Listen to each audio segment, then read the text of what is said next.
Okay, ಇವತ್ತು ದೇವರ ವಾಕ್ಯವನ್ನು ಕೇಳೋಣ. ಇವತ್ತು ಧ್ಯಾನಕ್ಕೆ ಆಧಾರವಾಗಿ ದಾನಿಯೇಲ್ ಬರೆದ ಪುಸ್ತಕ, ದಾನಿಯೇಲ್ ಬರೆದ ಪ್ರವಾರ್ತನ ಪುಸ್ತಕ, ದಾನಿಯೇಲ್ ಬರೆದ ಪ್ರವಾರ್ತನ ಪುಸ್ತಕ. ನೀವು ಮನೆಯಲ್ಲಿ ಹೋಗಿ ದಾನಿಯೇಲ್ ಪುಸ್ತಕ ಓದಿರಿ, ತುಂಬ ಚೆನ್ನಾಗಿರುತ್ತದೆ. ನಾನು ನಿನ್ನೆ ಪೂರ್ತಿ ಓದಿದೆ. ಎಷ್ಟೋ ಸತಿ ಓದಿದ್ದೀವಿ, ಆದರೆ ಒಂದೊಂದು ಸತಿ ಓದುವಾಗ ದೇವರು ಕೆಲವು ಪ್ರಕಟಣೆ ನಮಗೆ ಕೊಡುತ್ತಾರೆ. ದೇವರ ದಾನಿಯೇಲ್ ಕುರಿತು ದೇವರು ಹೇಳಿದ್ದಾರೆ.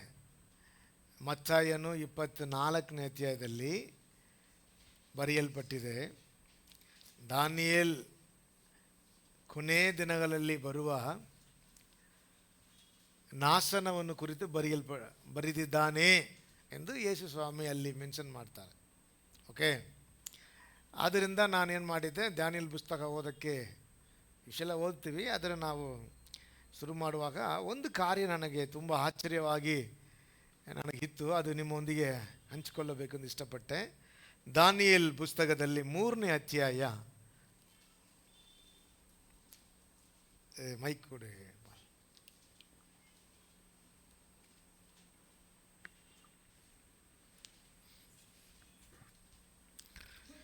ದಾನಿಯೇಲ್ ಪುಸ್ತಕ 3ನೇ ಅಧ್ಯಾಯ 24-25 ಓದಿಯಮ್ಮಿ.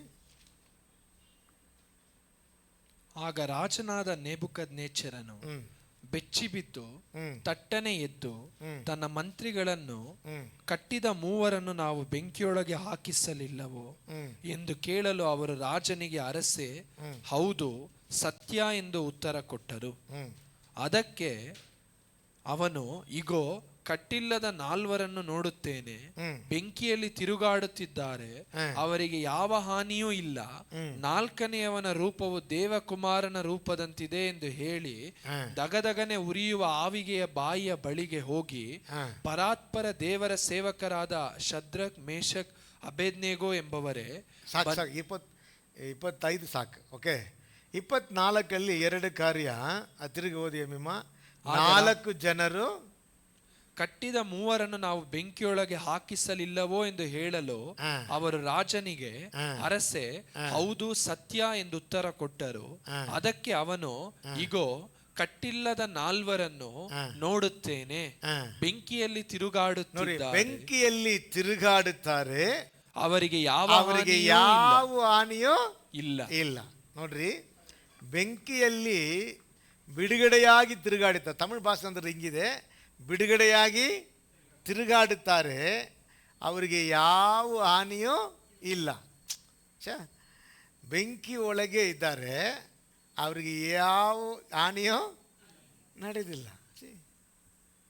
ನನಗೆ ಆಶ್ಚರ್ಯ, ಇದು ಯಾರು ಹೇಳ್ತಾರೆ ಅಂದರೆ ನೆಬೂಕದ್ನೆಚ್ಚರ್ ಹೇಳ್ತಾನೆ. ಓಕೆ, ಈಗ ನಾನು ನಿಮಗೆ ಸ್ಟೋರಿ ಹೇಳ್ತೀನಿ, ಅರ್ಥ ಮಾಡ್ಕೊಳ್ರಿ. ನೆಬೂಕದ್ನೆಚ್ಚರ್ ಬಂದು ಕಲ್ದೆಯ ಎಂಬ ಒಂದು ದೇಶದಿಂದ ಬಂದ ಒಬ್ಬ ಅರಸನು. ಓಕೆ, ಆಬ್ರಹಾಂ ಯಾರಂದರೆ, ಆಬ್ರಹಾಂ ಕಲ್ದೆಯ ದೇಶದ ಮನುಷ್ಯ. ಓಕೆ, ಅರ್ಥ ಮಾಡ್ಕೊಳ್ರಿ. ಕಲ್ದೆಯ ದೇಶ ಎಂಬುದು ವಿಗ್ರಹ ಆರಾಧನೆಯಿಂದ ತುಂಬಿದ ಒಂದು ದೇಶ. ನಾನು ತಿರುಗಿ ಹೇಳ್ತೀನಿ. ಆಬ್ರಹಾಂ, ಕೆಲವರು ಹೇಳ್ತಾರೆ ಹಿಸ್ಟ್ರಿ ಬೈಬಲಲ್ಲಿ ಇಲ್ಲ, ಚರಿತ್ರಪೂರ್ವಕವಾಗಿ ಕೆಲವರು ಹೇಳ್ತಾರೆ ಆಬ್ರಹಾಂ ವಿಗ್ರಹ ಸೆಲೆ ಮಾಡುತ್ತಾರಲ್ಲ, ವಿಗ್ರಹ ಮೂರ್ತಿ, ಇದನ್ನು ಮಾಡುವಂಥ ಕುಟುಂಬದಲ್ಲಿ ಹುಟ್ಟಿದ್ದ. ಓಕೆ, ಅವರ ತಂದೆ ಅದು ಸೆಲೆ ಮಾಡುವಂಥವರು ಅದು ಹೇಳ್ತಾರೆ. ಕೆಲವರು ಹೇಳ್ತಾರೆ ಒಂದು ಸತಿ ರೂಮಲ್ಲಿ ಸೆಲೆ ಎಲ್ಲ ಇರುವಾಗ ಆಬ್ರಹಾಂ ಏನು ಮಾಡಿದ್ದ, ಒಂದು ಕೋಲ್ ತಗೊಂಡು ಹೋಗಿ ಅದೆಲ್ಲ ಮುರಿದಾಕಿದ ಎಂದು ಕೆಲವರು ಹೇಳ್ತಾರೆ. ಬೈಬಲಲ್ಲಿ ಇಲ್ಲ, ಆದರೆ ಕೆಲವು ಚರಿತ್ರವಾಗಿ ಕೆಲವರು ಹೇಳ್ತಾರೆ. ಯಾಕಂದರೆ ಅದರಿಂದಲೇ ದೇವರು ಆಬ್ರಹಾಮನ್ನು ತಮಗೋಸ್ಕರ ಆರೈಸಿಕೊಂಡಿದ್ದಾರೆ ಎಂದು ಕೆಲವರು ಹೇಳ್ತಾರೆ. ಅದು ನಮಗೆ ಗೊತ್ತಿಲ್ಲ. ಆದರೆ ಆಬ್ರಹಾಂ ಒಂದು ವಿಗ್ರಹ ಆರಾಧನೆ ಮಾಡುವ ಕುಟುಂಬದಿಂದ ದೇವರಿಂದ ಕರೆಯಲ್ಪಟ್ಟಿದ್ದ. ಓಕೆ, ಅವನು ಸ್ವಂತ ಊರು ಯಾವುದಂದರೆ ಕಲ್ದೆಯ ದೇಶ. ಓಕೆ, ಅರ್ಥ ಮಾಡ್ಕೊಳ್ರಿ. ಕಲ್ದೆಯ ದೇಶ ಬಂದು ವಿಗ್ರಹ ಆರಾಧನೆಯಿಂದ ತುಂಬಿರುವ ದೇಶ. ಹಲವಾರು ಸೆಲೆಗಳಿದೆ, ಹಲವಾರು ಮೂರ್ತಿಗಳಿದೆ. ಆದ್ದರಿಂದ ಅವರು ಎಲ್ಲ ದೇವರೆಂದು ಹೇಳುತ್ತಾರೆ. ಹೀಗೆ ದೇವರು ಏನು ಮಾಡಿದ್ದ, ಕಲ್ದೆಯ ದೇಶದಿಂದ ಒಂದು ಗುಂಪನ್ನು ಎಬ್ಬರಿಸಿದ್ದ. ಅದಕ್ಕೆ ಅರಸನಾಗಿದ್ದವನ ಹೆಸರು ನೇಬುಕಾದ್ ನೇಜರ್. ಓಕೆ, ನೇಬುಕಾದ್ ನೇಜರ್. ಓಕೆ, ಈ ನೇಬುಕಾದ್ ನೇಜರ್ ಏನು ಮಾಡಿದ್ದ, ಅವನು ಎದ್ದೇಳಿ ಇಡೀ ಲೋಕವನ್ನು ಹಿಡಿಯುವಂತೆ, ಅರಸನಾಗಿ ಆಳುವಂತೆ, ಒಂದು ಒಳ್ಳೆ ಪದವಿಗೆ ಅವನು ಬರುವಂತೆ ದೇವರು ಮಾಡಿದರು. ಆದ್ದರಿಂದ ಅವನು ಒಂದು ಒಳ್ಳೆ ಪದವಿಗೆ ಅಂದರೆ ಅವನ ಮೇಲೆ ಹತ್ತಿ ಬಂದು ಇಡೀ ಲೋಕವನ್ನು ಆಳ್ವಿಕೆ ಮಾಡುವಂಥ ಒಂದು ದೊಡ್ಡ ಅರಸನಾಗಿ ಮಾರ್ಪಟ್ಟು, ಅದೇ ರೀತಿಯಲ್ಲಿ ಯೆರೂಸಲೇಮನ್ನು, ಇಸ್ರೇಲ್ ದೇಶವನ್ನು ಏನು ಮಾಡಿದ್ದ, ಸೆರೆಯಾಗಿ ಕೊಂಡುಕೊಂಡಿದ್ದ. ಓಕೆ, ಸೆರೆಯಾಗಿ ಕೊಂಡುಕೊಂಡಿದ್ದ. ಇವರು ಸೆರೆ ಮಾಡಿ ಬಾಬಿಲೋನ್ ಎಂಬ ಅವನ ದೇಶಕ್ಕೆ ಏನು ಮಾಡಿದ್ದ, ಅವನು ಕರೆ ತಂದಿದ್ದ. ಬಾಬಿಲೋನ್ ದೇಶಕ್ಕೆ ಸೆರೆಯಾಗಿ ಬಂದಿದ್ದ ಯಹೂದ್ಯ ಜನರಲ್ಲಿ ದಾನಿಯೇಲ್ ಒಬ್ಬನು. ಓಕೆ, ಆಮೇಲೆ ನೇಬುಕಾದ್ ನೇಜಾರ್, ಸಾತ್ರಾಕ್, ಮೇಷಾಕ್, ಆಬೇದ್ನೆಗೋ. ಇದು ಅವ್ರ ಹೆಸರಿಲ್ಲ, ಆ್ಯಕ್ಚುಲಿ ಅವ್ರ ಹೆಸರು ಬೇರೆ. ಆದರೆ ಆ ದೇಶದಲ್ಲಿ ಇರುವ ಜನರು, ಇಲ್ಲ ಅರಸನು ಈ ಹೆಸರನ್ನು ಅವ್ರಿಗೆ ಕೊಟ್ಟಿದ್ದ. ಏನು ಹೆಸರು? ದಾನಿಯೇಲ್ ಎಂಬುದು ಅವನ ಒರಿಜಿನಲ್ ಹೆಸರು. ಆದರೆ ಸಾತ್ರಾಕ್, ಮೇಷಾಕ್, ಆಬೇದ್ನೆಗೋಗೆ ಒರಿಜಿನಲ್ ಹೆಸರು ಅದರಿಲ್ಲ. ಒಬ್ಬನ ಹೆಸರು ಅಸರಿಯ, ಒಬ್ಬನ ಹೆಸರು ಅನನಿಯ, 3 ಹೆಸರು ವ್ಯತ್ಯಾಸವಾಗಿತ್ತು. ಆದರೆ ಈ ಹೆಸರು ಅವರು ಕೊಟ್ಟಿದ್ದು ಯಾರು? ಆ ದೇಶದಲ್ಲಿರುವ ಅರಸರು. ಓಕೆ, ಅಂದರೆ ಅಧಿಕಾರಿಗಳು. ನೇಬುಕಾದ್ ನೇಜರ್ ಏನು ಮಾಡಿದ್ದ, ಅವನ ಬಾಬಿಲೋನ್ ದೇಶದಲ್ಲಿ ಒಳ್ಳೆ ಜ್ಞಾನವನ್ನು ಪಡೆದಿದ್ದ, ದೇವರ ಜ್ಞಾನ ತಿಳುವಳಿಕೆಯನ್ನು ಹೊಂದಿದ್ದ ಕೆಲವರನ್ನು ರಾಜಕೀಯದಲ್ಲಿ ಅಫಿಷಿಯಲ್ ಆಗಿ, ಸರಿ ಎಕ್ಸಾಕ್ಟ್ಲಿ ವರ್ಡ್ ಗೊತ್ತಿಲ್ಲ ಕನ್ನಡದಲ್ಲಿ, ಅಫಿಷಿಯಲ್ ಆಗಿ ಪ್ರಧಾನಿಗಳಾಗಿ. ಓಕೆ, ಪ್ರಧಾನಿಗಳಾಗಿ ನೋಡ್ರಿ, ಇವಾಗ ಪ್ರೈಮ್ ಮಿನಿಸ್ಟರ್ ಇದ್ದಾರಲ್ಲ, ಪ್ರೈಮ್ ಮಿನಿಸ್ಟ್ರಿಗೆ ಅಫಿಷಿಯಲ್ಸ್ ಇದ್ದಾರೆ. ನಿಂಗೆ ಈಗ ಹೇಳಿದ್ರೆ ಗೊತ್ತಾಗುತ್ತೆ. ನಮಗೆ ವಿಧಾನಸೌಧ ಐತಲ್ಲ, ವಿಧಾನಸೌಧದಲ್ಲಿ ಕೆಲಸ ಮಾಡ್ತಾರಲ್ಲ, ಅಫಿಷಿಯಲ್ ಆಗಿದ್ದಾರೆ ನೋಡಿರಿ, ಪ್ರಧಾನಿಗಳು. ಆದರೆ ಚೀಫ್ ಮಿನಿಸ್ಟರ್ ಯಾರು? ಸಿದ್ದರಾಮಯ್ಯ. ಓಕೆ, ಅವರು ಮಾತ್ರ ಇರ್ತಾರೆ, ಅಧಿಕಾರಿಯಾಗಿರ್ತಾರೆ. ಕೆಲಸ ಮಾಡೋದು ಯಾರು? ಪ್ರಧಾನಿಗಳು. ಓಕೆ, ಅಫಿಷಿಯಲ್ಸ್ ಪ್ರಧಾನಿಗಳು. ಆದ್ದರಿಂದ ಈ ಥರ ಜ್ಞಾನವುಳ್ಳ ಪ್ರಧಾನಿಗಳು ಅವನಿಗೆ ಬೇಕಾಗಿತ್ತು. ಅವನೇನು ಮಾಡಿದ, ಆದ್ದರಿಂದ ಸೆರೆಯಾಗಿ ಬಂದಿದ್ದ ಕೆಲವರು, ಹಲವಾರು ದೇಶದಿಂದ ಬಂದಿದ್ದರಲ್ಲ, ಹಲವಾರು ದೇಶದಿಂದ ಸೆರೆ ಮಾಡಿ ತಂದಿದ್ದಾನೆ. ಯವನಸ್ಥರು ಬಂದಿದ್ದಾರೆ. ಅದರಲ್ಲಿ ಯಹೂದ್ಯರ ಪರವಾಗಿ ಮಾತ್ರ ಇಲ್ಲಿ ಬರೆದಿದೆ. ಯಹೂದ್ಯರಲ್ಲಿ ಕೆಲವರು ಅಫಿಷಿಯಲ್ ಆಗಿ ಪ್ರಧಾನಿಗಳಾಗಿ ಬರಬೇಕೆಂದು ಸೆಲೆಕ್ಟ್ ಮಾಡುವಾಗ ಅದರಲ್ಲಿ 4 ಜನ ಮಾತ್ರ ಬರೆಯಲ್ಪಟ್ಟಿದೆ. ಎಷ್ಟು ಜನ ಗೊತ್ತಿಲ್ಲ, ಆದರೆ 4 ಜನ ಪರ್ಟಿಕ್ಯುಲರ್ ಆಗಿತ್ತು. 4 ಜನದಲ್ಲಿ ಒಬ್ಬನ ಹೆಸರು ದಾನಿಯೇಲ್, ಶಾದ್ರಾಕ್, ಮೇಷಾಕ್, ಆಬೇದ್ನೆಗೋ. ಓಕೆ, ಸರಿ. ಇವರನ್ನು ಕರೆಸಿ ಇವರನ್ನು ಪ್ರಧಾನಿಗಳಾಗಿ ಟ್ರೈನಿಂಗ್ ಮಾಡ್ತಾ ಇದ್ದಾರೆ.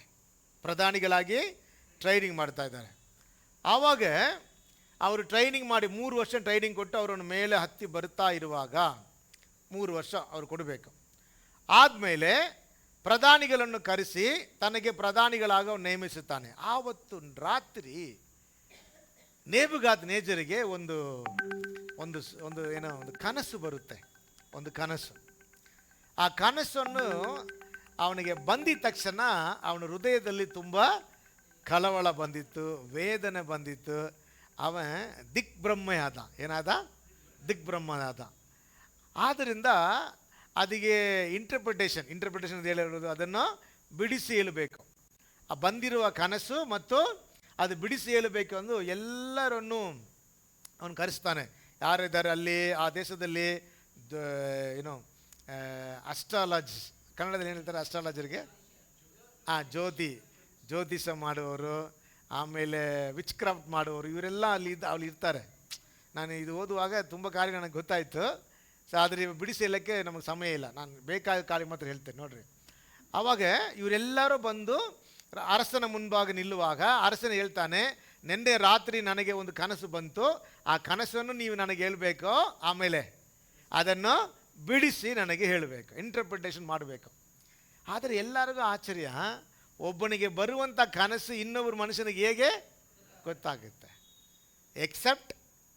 Accept God. ದೇವರ ಹೊರತು ಒಬ್ಬ ಮನುಷ್ಯನ ಮನಸ್ಸಿನಲ್ಲಿ ಇಲ್ಲ ನೆನಪಿನಲ್ಲಿ ಬಂದಿದ್ದ ಕಾರ್ಯಗಳನ್ನು ತೋರ್ಪಡಿಸೋಕ್ಕೆ ಲೋಕದಲ್ಲಿ ಯಾವುದು ಮನುಷ್ಯನಿಗೆ ಸಾಧ್ಯನೇ ಇಲ್ಲ. ಆದ್ದರಿಂದ ಅವನು ತೀರ್ಮಾನ ಮಾಡುತ್ತಾನೆ, ಇವರು ಯಾರು ನನಗೆ ಬೇಡ. ಅವನು ತೀರ್ಮಾನ ಮಾಡಿ, ಯಾರೇ ನೇಬುಕದ್ನೆಚ್ಚರ್ ತೀರ್ಮಾನ ಮಾಡ್ತಾನೆ, ನನಗೆ ಯಾವುದು ಪ್ರಧಾನಿಗಳು ಬೇಡ. ಆದ್ದರಿಂದ ಇವರೆಲ್ಲರನ್ನು ಏನು ಮಾಡಬೇಕು? ಕೊಲೆ ಮಾಡಬೇಕು ಅಂತ ತೀರ್ಮಾನ ಮಾಡುತ್ತಾ ಇರುವಾಗ ದಾನಿಯೇಲಿಗೆ ಇದು ಕಿವಿಗೆ ಹೋಗುತ್ತೆ. ಅರಸನು ಈ ಥರ ತೀರ್ಮಾನ ಮಾಡಿದ್ದಾನೆ, ಎಲ್ಲರನ್ನು ಸಂಹರಿಸಬೇಕು, ಸಂಹಾರ ಮಾಡಬೇಕು, ಸಂಹರಿಸಬೇಕು ಅಂತ ಗೊತ್ತಾಯಿತು. ಗೊತ್ತಾಗಿದ ತಕ್ಷಣ ಇವನು ಹೇಳ್ತಾನೆ, ದೇವರ ಬಳಿಗೆ ಪ್ರಾರ್ಥನೆ ಮಾಡೋಕ್ಕೆ ಹೋಗುವಾಗ ಶಾದ್ರಕ್ ಮೇಷಕ್ ಆಬೇದ್ನೆಗೋವನ್ನು ಕರೆಸಿ, ನಾನು ಪ್ರಾರ್ಥನೆ ಮಾಡೋಕ್ಕೆ ಹೋಗ್ತಾ ಇದ್ದೀನಿ, ನನಗಾಗಿ ನೀವೇನು ಮಾಡಿರಿ? ಪ್ರೇಯರ್ ಮಾಡಿರಿ. ಅರಸನಿಗೆ ದೇವರು ತೋರಿಸಿದ್ದ ಆ ಕನಸನ್ನು ನನಗೆ ದೇವರು ಏನು ಮಾಡಬೇಕು? ತಿಳಿಯಪಡಿಸಬೇಕು ಅಷ್ಟೇ. ಪ್ರಾರ್ಥನೆ ಮಾಡಿ ಮಾರನೇ ದಿವಸ ಹೇಳ್ತಾನೆ, ನಾನು ಅರಸನನ್ನು ಭೇಟಿ ಮಾಡಬೇಕು, ನನ್ನನ್ನು ಕರ್ಕೊಂಡೋಗ್ರಿ. ದಾನಿಯೇಲನ್ನು ಕರ್ಕೊಂಡು ಹೋಗ್ತಾರೆ. ಕರ್ಕೊಂಡು ಹೋಗುವಾಗ ಅರಸನಿಗೆ ಏನು ಕನಸು ಬಂದಿತ್ತೋ ಅದು ಹೇಳಿ, ಅದಕ್ಕೆ ತಕ್ಕಂತ ಅದೇನು ಮಾಡಿದ? ಬಿಡಿಸಿ ಹೇಳಿದ್ದ. ಅರಸನಿಗೆ ಇದು ಕೇಳಿದ ತಕ್ಷಣ ಆಶ್ಚರ್ಯವಾಯಿತು. ಇದು ಯಾವುದು ಮನುಷ್ಯನಿಂದ ಸಾಧ್ಯ ಇಲ್ಲ, ಇದು ನನಗೆ ತಿಳಿಯಪಡಿಸಬೇಕಾದರೆ ದೇವರ ಆತ್ಮ ಅವನಲ್ಲಿ ಇರಬೇಕು. ಆವಾಗ ಗೊತ್ತಾಯಿತು, ದಾನಿಯೇಲ್ ಆರಾಧನೆ ಮಾಡುವ ದೇವರೇ ನಿಜವಾದ ದೇವರು. Alleluia, alleluia. ಆವಾಗ ಅವನು ಹೇಳ್ತಾನೆ, ದಾನಿಯೇಲ್ ಆರಾಧನೆ ಮಾಡುವ ದೇವರೇ ನಿಜವಾದ ದೇವರು ಎಂದು ಅವನು ಹೇಳುತ್ತಾನೆ, ಬಹಿರಂಗವಾಗಿ ಹೇಳುತ್ತಾನೆ. ಕಾರಣ, ದಾನಿಯೇಲ್ ಒಳಗಡೆ ಇರುವ ದೇವರ ಆತ್ಮ ಆಕಾಶ ಭೂಮಿಯನ್ನು ಸೃಷ್ಟಿಸಿದ ಸರ್ವಶಕ್ತನಾದ ದೇವರು. ಅಲ್ಲೇಲೂಯಾ. ಆಗ ಅವನೇನು ಮಾಡುತ್ತಾನೆ, ದಾನಿಯೇಲನ್ನು ಕರೆಸಿ ದಾನಿಯೇಲಿಗೆ ಒಂದು ಒಳ್ಳೆ ಪದವಿ, ಅಂದರೆ ಅರಸನಿಗೆ ನೆಕ್ಸ್ಟ್ ಸ್ಥಾನದಲ್ಲಿ, ಓಕೆ, ಅರಸನಿಗೆ ನೆಕ್ಸ್ಟ್ ಸ್ಥಾನದಲ್ಲಿ, ಟೋಟಲ್ ಇಡೀ ಲೋಕದಲ್ಲಿ ಒಂದು ಒಳ್ಳೆ ಅಧಿಪತಿಯಾದ ಒಂದು ಸ್ಥಾನ ಕೊಡುವಾಗ ದಾನಿಯೇಲ್ ಹೋಗಿ ಅರಸನ ಹತ್ರ ಹೇಳ್ತಾನೆ, ಅರಸನೇ, ರಾಜನೇ, ನನ್ನ ಫ್ರೆಂಡ್ಸ್ ಇದ್ದಾರೆ 3 ಜನ, ಶಾದ್ರಕ್ ಮೇಷಕ್ ಆಬೇದ್ನೆಗೋ. ಇವ್ರು 3 ಜನಗೆ ನೀವೇನು ಮಾಡಬೇಕಾ? ನನ್ನಂತೆ ಸನ್ಮಾನಿಸಬೇಕು ಅಂತ ಹೇಳುವಾಗ ಅವ್ರಿಗೂ ಏನು ಮಾಡ್ತಾರೆ? ಆ ಪದವಿ ಕೊಡ್ತಾರೆ, ಒಳ್ಳೆಯ ಒಂದು ಪದವಿ ಕೊಡ್ತಾರೆ. ಓಕೆ, ಸರಿ. ಈ ಥರ ಇರುವಾಗ ಏನಾಯಿತು? ನೇಬುಕದ್ನೆಚ್ಚರ್ ತಾನು ಇಡೀ ಲೋಕಕ್ಕೆ ಅರಸನಾಗಿರುವುದರಿಂದ ಅಲ್ಲಿರುವ ಅಫಿಷಿಯಲ್ಲ ಸೇರಿ ಅವನನ್ನು ಹೊಗಳಬೇಕೆಂದು, ನೋಡ್ರಿ, ಈಗಲೂ ಕೆಲವು ಕಾರ್ಯ ನಡೀತಾ ಇದೆ ರಾಜಕೀಯದಲ್ಲಿ. CM ಸೈಲೆಂಟ್ ಆಗಿರ್ತಾರೆ, ಪ್ರೈಮ್ ಮಿನಿಸ್ಟರ್ ಸೈಲೆಂಟ್ ಆಗಿರ್ತಾರೆ, ಅದರ ಜೊತೆಲಿರು ಏನು ಮಾಡ್ತಾರೆ? ಏನಾದರೂ ಒಂದು ಅವರನ್ನು ಹೊಗಳಬೇಕು, ಅವರಿಗೆ ಏನಾದರೂ ಒಂದು ಇದು ಮಾಡಬೇಕು. ಆವಾಗ ನಮಗೇನು ಸಿಕ್ಕುತ್ತೆ? ಬಹುಮಾನ ಸಿಕ್ಕುತ್ತೆ, ಏನೋ ಮಾಡುತ್ತಾನೆ ಎಂದು. ಅರ್ಥ ಆಯ್ತಿರಲ್ಲ? ನೋಡಿದಿರಲ್ವಾ? ತುಂಬ ದೊಡ್ಡ ಬ್ಯಾನರ್ ಇಡ್ತಾರೆ, ನೋಡಿದ್ದೀರಾ? ಬ್ಯಾನರ್ ಇಡುತ್ತಾರೆ, ಕಟ್ಔಟ್ ಅಂತ ಹೇಳ್ತಾರೆ. ಹಿಂಗೇನು ಹೇಳ್ತಾರೆ ಕನ್ನಡದಲ್ಲಿ? ಕಟ್ಔಟ್ಗೆ ಕಟ್ಔಟ್ ಹಾಕ್ತಾರೆ. ಕಟ್ಔಟ್ ಹಾಕಿ ಅದರಿಂದ ಪ್ರೈಮ್ ಮಿನಿಸ್ಟರ್, ಚೀಫ್ ಮಿನಿಸ್ಟರ್ ಏನಾಗುತ್ತೆ? ಒಂದು ಹೊಗಳಿಕೆ ಬರುತ್ತೆ. ಬಂದ ತಕ್ಷಣ ಇದು ಯಾರು ಮಾಡಿದ್ದು ಅವ್ರಿಗೆ ಏನಾದರೂ ಬಹುಮಾನ ಮಾಡುತ್ತಾರೆ. ಈ ಥರ ಇರುವಾಗ ಅವ್ರ ಅಫಿಷಿಯಲ್ಲ ಸೇರಿ, ಇವರೆಲ್ಲ ಅನ್ಯ ಜನರು, ಓಕೆ, ಇವರೆಲ್ಲ ಅನ್ಯ ಜನರು. ದಾನಿಯೇಲ್, ಶಾದ್ರಕ್ ಮೇಷಕ್ ಆಬೇದ್ನೆಗೋ ದೇವರನ್ನು ಆರಾಧಿಸುವ ಜನರು. ಓಕೆ, ಇವರು ಹೇಳಿಲ್ಲ. ಆದರೆ ಇವರೆಲ್ಲ ಹೋಗಿ ಅಫಿಷಿಯಲ್ ಮಿಕ್ಕವರೆಲ್ಲ ಹೋಗಿ ಹೇಳುವಾಗ ಒಂದು ದೊಡ್ಡ ಸೆಲೆ ಮಾಡುತ್ತಾನೆ. ನೋಡ್ರಿ, ದೊಡ್ಡ ಸೆಲೆ ಅಂದರೆ ತುಂಬ ದೊಡ್ಡದಾಗಿರುವಂಥ ಒಂದು ಸೆಲೆ. ಯಾರ ಸೆಲೆ ಅಂದರೆ ನೇಬುಕದ್ನೆಚ್ಚರ್ ಸೆಲೆ ಮಾಡ್ತಾರೆ. ಸೆಲೆ ಮಾಡಿ ಇದು ಎಲ್ಲರೂ ನೀವೇನು ಮಾಡಬೇಕು? ಅಡ್ಡ ಬೀಳಬೇಕು ಎಂದು ದೇಶದ ಮಧ್ಯದಲ್ಲಿ ತಂದು ಇಡ್ತಾರೆ. ಇವಾಗ ಆ ದೇಶದಲ್ಲಿರುವ ಎಲ್ಲರೂ ಏನು ಮಾಡ್ತಾರೆ? ಅದಕ್ಕೆ ಅಡ್ಡ ಬೀಳುತ್ತಾರೆ, ಆರಾಧನೆ ಮಾಡುತ್ತಾರೆ. ಆದರೆ ಯಹೂದಿಯ ಜನರು ಮಾತ್ರ ಏನು ಮಾಡಲ್ಲ? ಅಡ್ಡ ಬೀಳಲ್ಲ. ಅದರಲ್ಲಿ ತುಂಬ ಚೆನ್ನಾಗಿ ಗೊತ್ತಾಗಬೇಕಾದ್ರೆ ಅಫಿಷಿಯಲ್ ಆಗಿರುವವರು, ಅಂದರೆ ಏನರ್ಥ? ಪ್ರಧಾನಿಗಳಾಗಿರುವ ಈ 4 ಜನ ಏನು ಮಾಡಲ್ಲ? ಅದನ್ನು ಆರಾಧನೆ ಮಾಡಲ್ಲ. ಆವಾಗ ಆರಾಧನೆ ಮಾಡೋಕ್ಕೆ ದೇವರಿಂದ ಆಜ್ಞೆ ಬಂದಿತ್ತು. ಅರಸನಿಂದ ಆಜ್ಞೆ ಬಂದಿತ್ತು, ರಾಜನಿಂದ ಏನು ಬಂದಿತ್ತು? ಆಜ್ಞೆ ಬಂದಿತ್ತು. ಆದ್ದರಿಂದ ಎಲ್ಲರೂ ಅಡ್ಡ ಬೀಳಬೇಕೆಂದು ಹೇಳುವಾಗ ಈ 3 ಜನ ಮಾತ್ರ ಅಡ್ಡ ಬೀಳದೆ ಓಪನ್ ಆಗಿ ಹೇಳಿದರು, ನಾವು ದೇವರನ್ನು ಮಾತ್ರ ಆರಾಧಿಸುತ್ತೇವೆ. Alleluia, alleluia. ಯೂಶಲ ಇನ್ನು 4 ಜನ ಜೊತೆಯಲ್ಲಿದ್ದ ಮಿಕ್ಕವರು ಇದ್ದರಲ್ಲ, ಜೋಸಿಯರು, ಆಮೇಲೆ ವಿಚ್ ಕ್ರಾಫ್ಟ್ ಮಾಡುವವರು ಪ್ರಧಾನಿಗಳಿದ್ರಲ್ಲ, ಅವರಿಗೆ ದಾನಿಯೇಲ್ ಮತ್ತು ಶಾದ್ರಾಕ್ ಮೇಷಾಕ್ ಆಬೇದ್ನೆಗೋವನ್ನು ಕಂಡು ಹೊಟ್ಟೆ ಕಿಚ್ಚು. ಅರ್ಥ ಮಾಡ್ಕೊಳ್ರಿ, ಅವ್ರಿಗೇನು ಬಂದಿದ್ದೆ? ಹೊಟ್ಟೆ ಕಿಚ್ಚು ಬಂದಿದ್ದೆ. ಅವ್ರ ಮೇಲೆ ಹೇಗಾದರೂ ಇವರನ್ನು ಏನು ಮಾಡಬೇಕು? ಈ ದೇಶವನ್ನು ಬಿಟ್ಟು ಓಡಿಸ್ಬೇಕು, ಇಲ್ಲಾದರೆ ಇವ್ರ ಮೇಲೆ ಅರಸನಿಗೆ ಒಂದು ಕೋಪವನ್ನು ಹುಟ್ಟಿಸಿ ಇವ್ರನ್ನ ಏನು ಮಾಡಬೇಕು? ಕೊಲೆ ಮಾಡಿಬಿಡ್ಬೇಕು, ನಾಶ ಮಾಡಿಬಿಡ್ಬೇಕು ಅಂತ ತೀರ್ಮಾನ ಮಾಡಿದರು. ಆದ್ದರಿಂದ ಈ ಕಾರ್ಯವನ್ನು ತಂದು ಯಾರ ಕಿವಿಯಲ್ಲಿ ಹೇಳ್ತಾರೆ? ಅರಸನ ಕಿವಿಯಲ್ಲಿ ಹೇಳ್ತಾರೆ. ಯಾರೇ? ನಮ್ಮ ರಾಜನ ಕಿವಿಯಲ್ಲಿ ಹೇಳ್ತಾರೆ. ಈಗ ರಾಜನಿಗೆ ಗೊತ್ತಾಯಿತು ನೋಡ್ರಿ, ಅಫಿಷಿಯಲ್ ಎಲ್ಲ ಕಂಪಲ್ ಮಾಡ್ತಾರೆ. ಏನು ಕಂಪಲ್ ಮಾಡ್ತಾರೆ ಗೊತ್ತಾ? ಅರಸನೇ, ನಿನ್ನನ್ನು ಯಾರೆಲ್ಲ ಅಡ್ಡ ಬೀಳದಿದ್ದಾರೋ ಅವ್ರು ಹಾಕಬೇಕು? ಬೆಂಕಿಯಲ್ಲಿ ಹಾಕ್ಬೇಕು. ಇದು ಒಂದು ಆಜ್ಞೆ ನೋಡ್ರಿ. ಮೇದಿಯ ಪೆರ್ಷಿಯರ್ ರಾಜ್ಯದಲ್ಲಿ ಒಂದು ಆಜ್ಞೆ ಇತ್ತು. ಅದೇನು ಆಜ್ಞೆ ಗೊತ್ತಾ? ಅದೇನು ಆಜ್ಞೆ? 30 ದಿನ ಮೇದಿಯ ಪೆರ್ಷಿಯರ್ ಅರಸನನ್ನು ಅವರ ದೇವರುಗಳನ್ನು ಏನು ಮಾಡಬೇಕು? ಆರಾಧನೆ ಮಾಡಬೇಕು ಹೊರತು ತಮ್ಮ ಇಷ್ಟಕ್ಕೆ ಬೇರೆ ಯಾರನ್ನು ಏನು ಮಾಡಬಾರ್ದು? ಆರಾಧನೆ ಮಾಡಿ. ಇದು ಬಂದು ಆಜ್ಞೆ ನೋಡ್ರಿ. ಇದು ಆಜ್ಞೆ ಅಂದರೆ ಅವರಲ್ಲಿ ಬರೆದಿರುವ ಒಂದು ಪ್ರಮಾಣ, ಮೇದಿಯ ಪೆರ್ಷಿಯದಲ್ಲಿ ಬರೆದಿರುವ ಪ್ರಮಾಣ. ಈಗಲೂ ಪ್ರಮಾಣ ಇದೆ. ಯಾರಿಗೂ ಪ್ರಮಾಣ ಇದೆ? ನಮ್ಮ ಇಂಡಿಯಾ ದೇಶದಲ್ಲಿ ಪ್ರಮಾಣ ಇದೆ. ಗೊತ್ತಾ? ಪ್ರಮಾಣ ಗೊತ್ತಾ? ಗೊತ್ತಿಲ್ಲ, ನಾನು ಆಮೇಲೆ ಹೇಳ್ತೀನಿ ನಿಮಗೆ, ಸರಿಯಾ? ಓಕೆ, ಇನ್ನೂ ಅದು ಬಂದಿಲ್ಲ, ಬರುವಾಗ ನಿಮಗೆ ಗೊತ್ತಾಗುತ್ತೆ. ಆದರೆ ಒಂದು ರಾಜಕೀಯದಲ್ಲಿ ಒಂದೊಂದು ಪ್ರಮಾಣ ಇತ್ತು. ನೆಬೂಕದ್ನೆಚ್ಚರ್ ರಾಜಕೀಯದಲ್ಲಿ ಏನು ಪ್ರಮಾಣ ಇತ್ತು? ನೆಬೂಕದ್ನೆಚ್ಚರನ್ನೇ ಆರಾಧನೆ ಮಾಡಬೇಕು. ಮೇದಿಯ ಪೆರ್ಷಿಯರ್ ಅವರು ಪ್ರಮಾಣದಲ್ಲಿ, ಆಜ್ಞೆಯಲ್ಲಿ ಒಂದು ಪ್ರಮಾಣ ಇತ್ತು. ಅದೇನು? 30 ದಿನ ಯಾರನ್ನು ಆರಾಧನೆ ಮಾಡಬೇಕು? ಮೇದಿಯ ಪೆರ್ಷಿಯರ್ ಅರಸನನ್ನು ಮತ್ತು ಅವರ ದೇವರುಗಳನ್ನು ಆರಾಧನೆ ಮಾಡಬೇಕು. ಓಕೆ, ಸರಿ, ಜ್ಞಾಪಕ ಇಟ್ಕೊಳ್ರಿ. ಈಗ ಇವನೇನು ಮಾಡಿಲ್ಲ, ಆರಾಧನೆ ಮಾಡದೇ ಇರುವುದರಿಂದ ಯಾರೆಲ್ಲ ಅಡ್ಡ ಬೀಳದಿದ್ದಾರೋ ಅವರೆಲ್ಲ ಎಲ್ಲಿ ಹೋಗ್ಬೇಕು? ಬೆಂಕಿಯಲ್ಲಿ ಹಾಕ್ಬೇಕು. ಇವಾಗ ಹೋಗಿ ಅವ್ರ ಹತ್ರ ಹೇಳ್ಬಿಟ್ರು, ಓದಿ ಎಮಿಮ, ಗೊತ್ತಾಗುತ್ತೆ. 13 ಓದ್ರಿ. 3:13. ನೆಬೂಕದ್ನೆಚ್ಚರನು ಉಗ್ರ ಕೋಪವುಳ್ಳವನಾಗಿ ಶದ್ರಕ್ ಮೇಷಕ್ 12 ಓದಿ, ಅವಾಗ ಗೊತ್ತಾಗುತ್ತೆ. 12. ನೀನು ಬಾಬೆಲ್ ಸಂಸ್ಥಾನದ ಕಾರ್ಯಭಾರವನ್ನು ವಹಿಸಿಕೊಟ್ಟ ಶದ್ರಕ್ ಮೇಷಕ್ ಅಬೇದ್ನೆಗೋ ಎಂಬ ಕೆಲವು ಮಂದಿ ಯಹೂದ್ಯರು ಇದ್ದಾರೆ. ರಾಜನೇ, ಇವರು ನಿನ್ನನ್ನು ಲಕ್ಷಿಸುವುದಿಲ್ಲ, ನಿನ್ನ ದೇವರುಗಳನ್ನು ಸೇವಿಸುವುದಿಲ್ಲ, ನೀನು ನಿಲ್ಲಿಸಿದ ಬಂಗಾರದ ಪ್ರತಿಮೆಯನ್ನು ಪೂಜಿಸುವುದಿಲ್ಲ ಎಂದು ಅರಿಕೆ ಮಾಡಲು ನೆಬೂಕದ್ನೆಚ್ಚರನು ಉಗ್ರ ಕೋಪವುಳ್ಳವನಾಗಿ ಶದ್ರಕ್ ಮೇಷಕ್ ಅಬೇದ್ನೆಗೋ ಎಂಬವರನ್ನು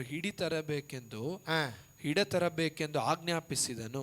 ಹಾಗೆ ಅವರನ್ನು ಹಿಡತರಲು ನೆಬೂಕದ್ನೆಚ್ಚರನು ಅವರಿಗೆ, ಶದ್ರಕ್ ಮೇಷಕ್ ಅಬೇದ್ನೆಗೋ ಎಂಬವರೇ, ನೀವು ನನ್ನ ದೇವರನ್ನು ಸೇವಿಸದೆ ನಾನು ನಿಲ್ಲಿಸಿದ ಬಂಗಾರದ ಪ್ರತಿಮೆಯನ್ನು ಪೂಜಿಸದೆ ಇರುವುದು ಬೇಕೆಂದು ಮಾಡಿದ್ದೋ? ಈಗಲಾದರೂ ನೀವು ಸಿದ್ಧವಾಗಿದ್ದು ತುತ್ತೂರಿ, ಕೊಳಲು, ಕಿನ್ನರಿ, ತಂಬೂರಿ, ವೀಣೆ, ವಾಲಗ ಮುಂತಾದ ಸಕಲ ವಾದ್ಯಗಳ ಅರಸೆ, ನಾವು ಸೇವಿಸುವ ದೇವರಿಗೆ ಚಿತ್ತವಿದ್ದರೆ ಆತನ ದಗದಗನೆ ಉರಿಯುವ ಆವಿಗೆಯೊಳಗಿನಿಂದ ನಮ್ಮನ್ನು ಬಿಡಿಸಬಲ್ಲನು. ಹೇಗೋ ನಿನ್ನ ಕೈಯಿಂದ ನಮ್ಮನ್ನು ಬಿಡಿಸುವನು. ಚಿತ್ತವಿಲ್ಲದಿದ್ದರೂ ರಾಜನೇ, ಇದು ನಿನಗೆ ತಿಳಿದಿರಲಿ, ನಾವು ನಿನ್ನ ದೇವರುಗಳನ್ನು ಸೇವಿಸುವುದಿಲ್ಲ, ನೀನು ನಿಲ್ಲಿಸಿದ ಬಂಗಾರದ ಪ್ರತಿಮೆಗಳನ್ನು ಪೂಜಿಸುವುದಿಲ್ಲ ಎಂದು ಉತ್ತರ ಕೊಟ್ಟರು. ಎಂದು ಹೇಳ್ಬಿಟ್ರು. ಏನಾದ್ರು ನಾವು ಏನು ಮಾಡಲ್ಲ, ಆರಾಧನೆ ಮಾಡಲ್ಲ. ಸ್ಟ್ರೈಟ್ ಯಾರಾದ್ರೂ ಹೇಳ್ಬಿಟ್ರು? ಅರಸನ ಹತ್ರ ಹೇಳಿದ್ರು. ಓಕೆ, ಹೇಳಿದ ತಕ್ಷಣ ಅವನ ಕೋಪ ಇನ್ನೂ ಜಾಸ್ತಿ ಆಯಿತು. ಯೂಶಲ್ ಆಗಿ ಅಂದ ಫರ್ನಿಸ್, ಬೆಂಕಿ ಅಲ್ವಾ, ಅದು ಕನ್ನಡದಲ್ಲಿ ಹೇಳ್ತಾರೆ ಆವಿಗೆ. ಓಕೆ, ಅಂದ ಫರ್ನಿಸ್, ಆವಿಗೆ ಹೇಳ್ತಾರಲ್ಲ, ಅಷ್ಟು ತಗತಗನ ಇರುತ್ತದೆ. ಆದರೆ ಅವನು ಹೇಳ್ತಾನೆ, ಇನ್ನೂ ಅದನ್ನು 7ರಷ್ಟು ಏನು ಮಾಡಬೇಕಾ? ಹೆಚ್ಚಾಗಿರಬೇಕು. 7ರಷ್ಟು ಹೆಚ್ಚಾಗಿ ತಗನ್ನು ಆವಿಗೆ ಇರಬೇಕು. ನೀವು ಅದು ರೆಡಿ ಮಾಡಿರಿ ಎಂದು ಹೇಳಿ ಇವರನ್ನು ಕಟ್ಟಾಕಕ್ಕೆ ಬಲಿಷ್ಠರನ್ನು ಕರೀತಾನೆ. ಓಕೆ, ಬಲಿಷ್ಠರು ಬಂದು ಏನು ಮಾಡ್ತಾರೆ? ಇವರನ್ನು ಹಾಗೆ ಕಟ್ಟಾಕ್ತಾರೆ. ಇವ್ರು ಹಾಕ್ಕೊಂಡಿರುವ ಡ್ರೆಸ್ ಎಲ್ಲ ಹಾಗೆ ಇರುತ್ತೆ. ಕಟ್ಟಾಕಿ ಇವರನ್ನು ಎಲ್ಲಿ ಹಾಕ್ಬೇಕಾ? ಬೆಂಕಿಯಲ್ಲಿ ಹಾಕ್ಬೇಕಾ. ಬೆಂಕಿಯಲ್ಲಿ ಹಾಕಕ್ಕೆ ಹೋದವರು ಏನಾದರು ಅಪ್ಪ ಎಷ್ಟಿತ್ತು, ಅದು ಎಷ್ಟಿತ್ತು ನೋಡ್ರಿ. ಅದು ಓದ್ರಿ, ತಿರುಗಿ ಇದು ಓದ್ರಿ, ಗೊತ್ತಾಗುತ್ತೆ. 20ನೇ ವಚನದಿಂದ ಓದ್ರಿ. ಇದಲ್ಲದೆ ತನ್ನ ಸೈನ್ಯದ ಕೆಲವು ಮಂದಿ ಶೂರರಿಗೆ ಶದ್ರಕ್ ಮೇಷಕ್ ಅಬೇದ್ನೆಗೋ ಎಂಬವರನ್ನು ಕಟ್ಟಿ ದಗದಗನೆ ಉರಿಯುವ ಆವಿಗೆಯೊಳಗೆ ಎತ್ತಿ ಹಾಕಬೇಕೆಂದು ಅಪ್ಪಣೆ ಕೊಟ್ಟನು. ಅದರಂತೆ ಶಲ್ಯ, ಇಜಾರು, ಮುಂಡಾಸ ಮೊದಲಾದ ಉಡುಪನ್ನು ಧರಿಸಿಕೊಂಡಿದ್ದ ಹಾಗೆಯೇ ಅವರನ್ನು ಕಟ್ಟಿ ದಗದಗನೆ ಉರಿಯುವ ಆವಿಗೆಯೊಳಗೆ ಹಾಕಿ ಬಿಟ್ಟರು. ಹೀಗಾಗಲು ರಾಜಾಜ್ಞೆಯು ಖಂಡಿತವಾಗಿದ್ದರಿಂದಲೂ ಆವಿಗೆಯ ಕಾವು ಬಿಟ್ಟಿತ್ತು, ಹಾಕಕ್ಕೆ ಬಂದಿರುವವರನ್ನು ಏನ್ ಮಾಡಿತ್ತು, ತಗಿಸಿ ಬಿಟ್ಟಿತ್ತು. ಅಷ್ಟು ಅಂದ್ರೆ ಹತ್ತಿರ ಹೋಗಕ್ಕೆ ಆಗಲ್ಲ, ತಗಿಸಿ ಬಿಟ್ಟಿತ್ತು. ಅಂದ್ರೆ ಅದೇ ಗೊತ್ತಾ, ಅವರು ಉರಿದು ಏನಾದ್ರು ಹಾಗೆ ಸುಟ್ಟೋಗಿ ಸೆತ್ತೋದ್ರು. ಯೂಶಲಿ ದ ನೈಟ್ರೋಜನ್ ಬಾಂಬ್ ಗೊತ್ತಾ? ನೈಟ್ರೋಜನ್ ಗೊತ್ತಾ, ಕೇಳಿದಿರಾ? ನೈಟ್ರೋಜನ್ ಬಂದು ಒಂದು ಕೆಮಿಕಲ್. ಆ ಕೆಮಿಕಲಲ್ಲಿ ಒಂದೇ ಒಂದು ಸ್ಪೂನ್, ನಾವು ಟೀ ಸ್ಪೂನ್ ಗೊತ್ತಾ, ಟೇಬಲ್ ಸ್ಪೂನ್, ಒಂದೇ ಒಂದು ಸ್ಪೂನ್, ಅದರಲ್ಲಿ ಸೂರ್ಯನ ಎಷ್ಟು ಅಂದರೆ ಬೆಂಕಿ ಇರುತ್ತೋ ಅಷ್ಟರವಿರುತ್ತಂತೆ ಒಂದೇ ಒಂದು ಸ್ಪೂನಲ್ಲಿ. ಅದು ಅಷ್ಟು ಭಯಂಕರವಾದ ಒಂದು ನೈಟ್ರೋಜನ್ ಬಾಂಬ್ ಎಲ್ಲ ಹಾಕಿದರು, ಜಪಾನಲ್ಲಿ ಹಾಕಿದ್ರು ಗೊತ್ತಾ? ಹಿರೋಶಿಮಾ ನಾಗಸಾಯಿ. ಇಂದ ಹಿರೋಶಿಮಾ ನಾಗಸಾಯಿ ಆ ಮೇಲೆ ಹಾಕಿದ್ದ ಬಾಂಬ್, ಅದು ಹಾಕಿದ್ದವನ ಕ್ಯಾಪ್ಟನ್ ಹೆಸರು ಬಂದು ಬೆರ್ಕ್ಮನ್. ಅವನ ಹೆಸರೇನೋ ಬೆರ್ಕ್ಮನ್. அந்த ಬಾಂಬ್ಗೆ ಹೆಸರು ಲಿಟಿಲ್ ಬಾಯ್. ಲಿಟಿಲ್ ಬಾಯ್. ಇಂದ ಬಾಂಬ್ ಹಾಕಿದ ತಕ್ಷಣ ಮೇಲಿಂದ ಕೆಳಗೆ ನೋಡಿದ್ದ ಅಷ್ಟೇ. ಆಮೇಲೆ ಅವರು ಅಮೆರಿಕ ದೇಶ ಬಂದ ಮೇಲೆ ಮೀಡಿಯಾ ಮ್ಯಾನ್ ಹೋಗಿ ಕೇಳ್ತಾರೆ, ನೀವು ಬಾಂಬ್ ಹಾಕಿದರೆ ಅದು ಹೇಗೆ ಇತ್ತು ಅಂದರೆ, ಅವನು ಹೇಳ್ತಾನೆ, ನರಕಕ್ಕೆ ಹೋಗಿ ಬಂದಿದಂತೆ ಇತ್ತು. ಅಂದರೆ ನರಕ ಯಾರು ನೋಡಿಲ್ಲ, ಅಷ್ಟು ಭಯಂಕರವಾಗಿತ್ತು. ನಡ್ಕೊಂಡು ಹೋಗ್ತಾ ಇದ್ದಾರಲ್ಲ, ಹೋಗ್ತಾ ಇರುವಾಗಲೇ ಅವರು ಏನಾದ್ರು ಬೆಂಕಿ ಸುಟ್ಟಿ ಹಾಗೆ ಟೋಟಲ್ ಬೂದಿ ಆದ್ರು ಹೇಳಲ್ಪಟ್ಟಿದೆ. ಅಷ್ಟು ಭಯಂಕರವಾಗಿರುತ್ತೆ ಹೈಡ್ರೋಜನ್. ಅರ್ಥ ಆಯ್ತರ? ಅದೇ ಥರ 7 times ಏನು ಮಾಡಿದ್ರು, ಇದನ್ನು ಬೆಂಕಿ ಹೆಚ್ಚಿಸಿದ್ರು. ಯಾಕಂದರೆ ಹಾಕಿದ ತಕ್ಷಣ ಅವ್ರು ಏನಾಗಬೇಕಾ, ಸುಟ್ಟು ಹೋಗ್ಬೇಕಾ. ಅರ್ಥ ಮಾಡ್ಕೊಳ್ರಿ, ಹಾಕಿದ ತಕ್ಷಣ ಟೋಟಲ್ ಸುಟ್ಟಾಗಬೇಕು ಅಂತ ಅಷ್ಟು ಕೋಪದಿಂದ ಮಾಡಿದ್ದ. ಆದರೆ ಅವರನ್ನು ಒಳಗೆ ಹಾಕಿದ ತಕ್ಷಣ ಅವ್ರಿಗೆ ಏನು ಆಶ್ಚರ್ಯ ಅದಂದರೆ, ಒಳಗೆ ಅವ್ರು ಏನು ಮಾಡ್ತಾರೆ, ಸುತ್ತಾಡುತ್ತಾರೆ. ಒಳಗೆ ಏನು ಮಾಡ್ತಾರೆ, ಸುತ್ತಾಡುತ್ತಾರೆ. ಅವ್ರ ಕಾಲು ಕಟ್ಟಿದ್ರಲ್ಲ, ಅದೆಲ್ಲ ಬಿಚ್ಚಲ್ಪಟ್ಟಿದೆ. ಅವ್ರ ಜೊತೆಯಲ್ಲಿ ಒಬ್ರು ಇದ್ದಾರೆ, ಅವ್ರು ನೋಡಕ್ಕೆ ಏನಾಗಿದ್ದಾರೆ, ದೇವಕುಮಾರನಂತ ಇದ್ದಾರೆ. Hallelujah, hallelujah. ಆದ್ದರಿಂದ ಅವನು ಪ್ರಕಟಣೆ ಮಾಡ್ತಾನೆ. ಏನು ಪ್ರಕಟಣೆ ಮಾಡ್ತಾನೆ ಗೊತ್ತಾ? ಅದು ನಿಮಗೆ ಹೇಳಬೇಕು ಅಂತಿದ್ದೆ. ಅದು ಓದ್ರಿ 26. ದೇವಕುಮಾರನ ರೂಪದಂತಿದೆ ಎಂದು ಹೇಳಿ ದಗದಗನೆ ಉರಿಯುವ ಆವಿಗೆಯ ಬಾಯಿಯ ಬಳಿಗೆ ಹೋಗಿ, ಪರಾತ್ಪರ ದೇವರ ಸೇವಕರಾದ ಶದ್ರಕ್, ಮೇಷಕ್, ಅಬೇದ್ನೆಗೋ ಎಂಬವರೇ, ಬನ್ನಿ, ಹೊರಗೆ ಬನ್ನಿ ಎಂದು ಕೂಗಲು ಶದ್ರಕ್, ಮೇಷಕ್, ಅಬೇದ್ನೆಗೋ ಎಂಬವರು ಬೆಂಕಿಯೊಳಗಿಂದ ಹೊರಟು ಬಂದರು. ಅಲ್ಲಿ ಕೂಡಿದ್ದ ಉಪ ರಾಜನಾಯಕ, ದೇಶಾಧಿಪತಿ, ಮಂತ್ರಿಗಳು ಅವರನ್ನು ನೋಡಿ ಅವರ ಮೇಲೆ ಬೆಂಕಿಯ ಅಧಿಕಾರವು ನಡೆದಿಲ್ಲ, ಬೆಂಕಿಯ ಸ್ಮೆಲ್ ಬಂದಿಲ್ಲ. ನೋಡ್ರಿ, ಇವಾಗ ಅವರು ಬೆಂಕಿ ಒಳಗಡೆ ಹೋಗಿದ್ದಾರೆ, ಆದ್ರೆ ಅವ್ರ ಮೇಲೆ ಏನ್ ಬಂದಿಲ್ಲ, அந்த ಸ್ಮೆಲ್ಲೇ ಬಂದಿಲ್ಲ.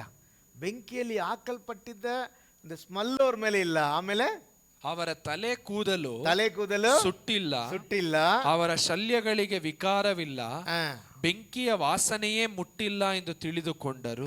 ನೋಡ್ರಿ, ಇವಾಗ 29 ಓದಿ ನಿಮ್ಮ. ಸಕಲ ಜನಾಂಗ, 29 ಕುಲ, ಭಾಷೆಗಳವರಲ್ಲಿ ಯಾರಾದರೂ ಶದ್ರಕ್, ಮೇಷಕ್, ಅಬೇದ್ನೆಗೋ ಎಂಬವರ ದೇವರ ವಿಷಯದಲ್ಲಿ ಅಲ್ಲದ ಮಾತನ್ನಾಡಿದರೆ ಅವರನ್ನು ಚೂರು ಚೂರಾಗಿ ಕತ್ತರಿಸಿ ಅವರ ಮನೆಗಳನ್ನು ತಿಪ್ಪೆಯನ್ನಾಗಿ ಮಾಡಬೇಕೆಂಬ ಆಜ್ಞೆಯನ್ನು ವಿಧಿಸುತ್ತೇನೆ. ಹೀಗೆ ಉದ್ಧರಿಸಲು ಸಮರ್ಥನಾದ ಇನ್ನಾವ ದೇವರು ಇಲ್ಲವಲ್ಲ ಎಂದು ಹೇಳಿದರು. Hallelujah, hallelujah. ಅವನಿಗೆ ಏನು ಆಶ್ಚರ್ಯ ಅಂದರೆ, ಇಂಥ ಒಂದು ಅದ್ಭುತ ಮಾಡುವ ದೇವರೇ ಎಲ್ಲ ದೇವರಿಗಿಂತ ದೊಡ್ಡವರು. ಹಲ್ಲೆಲೂಯಾ. ಅದಕ್ಕೆ ಅವನು ಹೇಳ್ತಾನೆ, ಇನ್ನು ಮುಂದೆ ಶಾದ್ರಾಕ್ ಮೇಷಕ್ ಆಬೇದ್ನೆಗೋ ದೇವರಿಗೆ ವಿರೋಧವಾಗಿ ಯಾರು ಮಾತಾಡಿದರೋ ಅವರನ್ನು ಏನು ಮಾಡಬೇಕು? ಕೊಲೆ ಮಾಡಬೇಕು ಎಂದು ನೇಮಿಸ್ತಾನೆ. ಅವ್ರು ಹೇಳ್ತಾನೆ, ಇಂಥ ಒಂದು ಬಿಡುಗಡೆ ಕೊಡುವ ದೇವರು ನಾನು ಎಲ್ಲಿ ನೋಡಿಲ್ಲ. ಪಕ್ಕದಲ್ಲಿ ಕೈ ಕೊಟ್ಟು ಹೇಳ್ರಿ, ಇಂಥ ಒಂದು ಬಿಡುಗಡೆ ಕೊಟ್ಟಿರುವ ದೇವರು ಎಲ್ಲಿ ಇಲ್ಲ. அல்லேலூயா. தமிழ் ரொம்ப அழகாக போட்டிருக்கு. இவ்விதமாய் ரட்சிக்கத்தக்க தேவன் வேறு ஒருவரும் இல்லை. ಈ ರೀತಿಯಲ್ಲಿ ರಕ್ಷಣೆ ಕೊಡುವ ದೇವರು ಎಲ್ಲೂ ಇಲ್ಲ. ಸರಿಯಾ? ನೋಡ್ರಿ, ಬೆಂಕಿ ಒಳಗೆ ತಪ್ಪಿಸುವುದಕ್ಕೆ ದೇವರಿಂದ ಸಾಧ್ಯವಾದರೆ ನಿಮ್ಮ ಎಲ್ಲ ಕಾರ್ಯಗಳಿಂದ ನಿಮ್ಮನ್ನು ಬಿಡಿಸುವುದಕ್ಕೆ ದೇವರು ಶಕ್ತನಾಗಿದ್ದಾರೆ. Hallelujah, hallelujah. ಇದರಲ್ಲಿ ನನಗೆ ಮೂರು ಕಾರ್ಯ ನನಗೆ ಅರ್ಥ ಆಯಿತು. ಒಂದು, ಬೆಂಕಿ ನಮಗೆ ಬರುವಂಥದ್ದು ನಿಜ. ಓಕೆ ಓಕೆ ಕಾರಣ ಇದರಿಂದ ದೇವರು ಅನೇಕರಿಗೆ ಸಾಕ್ಷಿ ಮಾಡುವಂಥವನಾಗಿದ್ದಾನೆ. ನೇಬುಕಾದ್ನೆಚ್ಚರನಿಗೆ ಗೊತ್ತಿಲ್ಲ ಯಹೂದ್ಯ ದೇವರೇ ಇಡೀ ಆಕಾಶ ಭೂಮಿಯನ್ನುಂಟು ಮಾಡಿದ ಸರ್ವಶಕ್ತನಾದ ದೇವರು. ಆದರೆ ಅವರಿಗೆ ಗೊತ್ತು ಮಾಡುವಂತೆ ದೇವರು ಯಾರನ್ನು ನಿಲ್ಲಿಸಿದ್ರು? ದಾನಿಯೇಲ್. ನೇಬುಕಾದ್ನೆಚ್ಚರಿಗೆ ದಾನಿಯೇಲ್ ನಿಲ್ಲಿಸಿದ್ರು.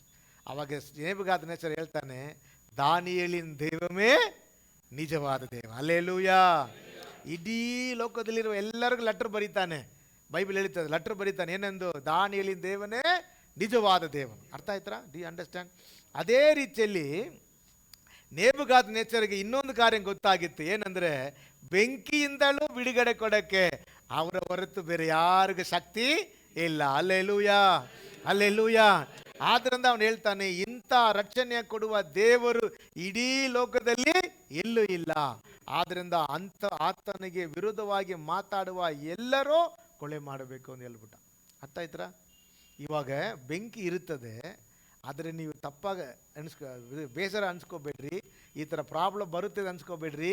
ಇದರಲ್ಲಿ ದೇವರ ಉದ್ದೇಶ ಏನು ಗೊತ್ತಾ? ಅದರಿಂದ ಅನೇಕ ಜನರು ದೇವರನ್ನು ಗೊತ್ತು ಮಾಡಿಕೊಳ್ಳುವಂತೆ ದೇವರ ದೊಡ್ಡ ಕಾರ್ಯ ಮಾಡೋಕ್ಕೆ ಶಕ್ತನಾಗಿದ್ದಾರೆ.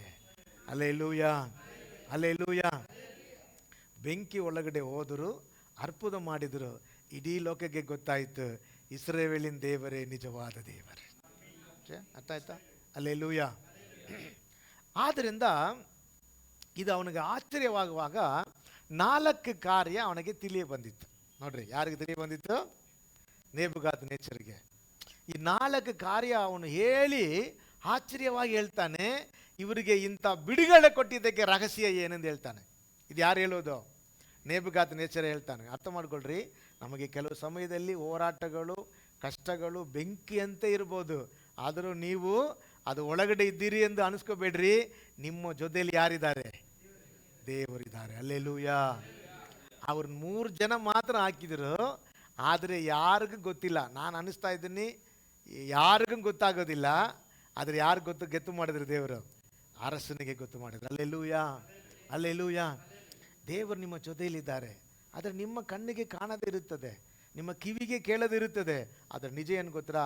ದೇವರು ತಮ್ಮ ದೂತರಿಗೆ ಆಜ್ಞೆ ಕೊಡುತ್ತಾನೆ ನಿಮ್ಮ ಜೊತೆಯಲ್ಲಿ ಬರಬೇಕಂದ್ರೆ. ಹಲ್ಲೆಲೂಯಾ. ಅದು ಯಾವಾಗ ದೇವರು ತೋರಿಸ್ತಾರೆ ಗೊತ್ತಾ? ನಮಗೆ ಶೋಧನೆ ಬರುವಾಗ, ಬೆಂಕಿ ಬರುವಾಗ, ಇಲ್ಲಾದರೆ ನಮಗೆ ಈ ಥರ ಉಪದ್ರವಗಳು ಬರುವಾಗ ಮಿಕ್ಕ ಜನರಿಗೆ, ಅನ್ಯರಿಗೆ ಗೊತ್ತಾಗುತ್ತೆ ನಮ್ಮ ಜೊತೆಲಿ ಯಾರಿದ್ದಾರೆ? ದೇವರಿದ್ದಾರೆ. Hallelujah, hallelujah. ಆದುದರಿಂದ ದೇವ ಜನರೇ, ನಮಗೆ ಬರುವ ಕಾರ್ಯಗಳಿಂದ ನೀವು ಚಿಂತೆ ಮಾಡಬೇಡ್ರಿ. ಬೆಂಕಿ ಒಳಗಡೆ ಹಾಕುವಾಗಲೇ ತಪ್ಪಿಸುವುದಕ್ಕೆ ಸಾಧ್ಯವಾದರೆ ನಿಮ್ಮ ಎಲ್ಲ ಪ್ರಾಬ್ಲದಿಂದ ನಿಮ್ಮನ್ನು ಬಿಡಿಸೋಕ್ಕೆ ದೇವರು ಶಕ್ತನಾಗಿದ್ದಾರೆ. ಓಕೆ. ಆದರೆ ಇದು ನಡೆಯಬೇಕಾದರೆ, ಈ ಸಂಭವ, ಈ ಬೆಂಕಿಯಿಂದ ಒಂದು ಅರ್ಪುತವನ್ನು ಕಾಣಬೇಕಾದರೆ ಇವರ ಬಳಿಗೆ, ಅಂದರೆ 3 ಜನ ಬಳಿಗೆ ಕಂಡು ಬಂದಿದ್ದ ಸಾಕ್ಷಿಯನ್ನು ನೇಬುಕಾದ್ನೆಚ್ಚರ ಹೇಳ್ತಾರೆ. ಅರ್ಥ ಆಯ್ತಾ ನಾನು ಹೇಳಿದ್ದು?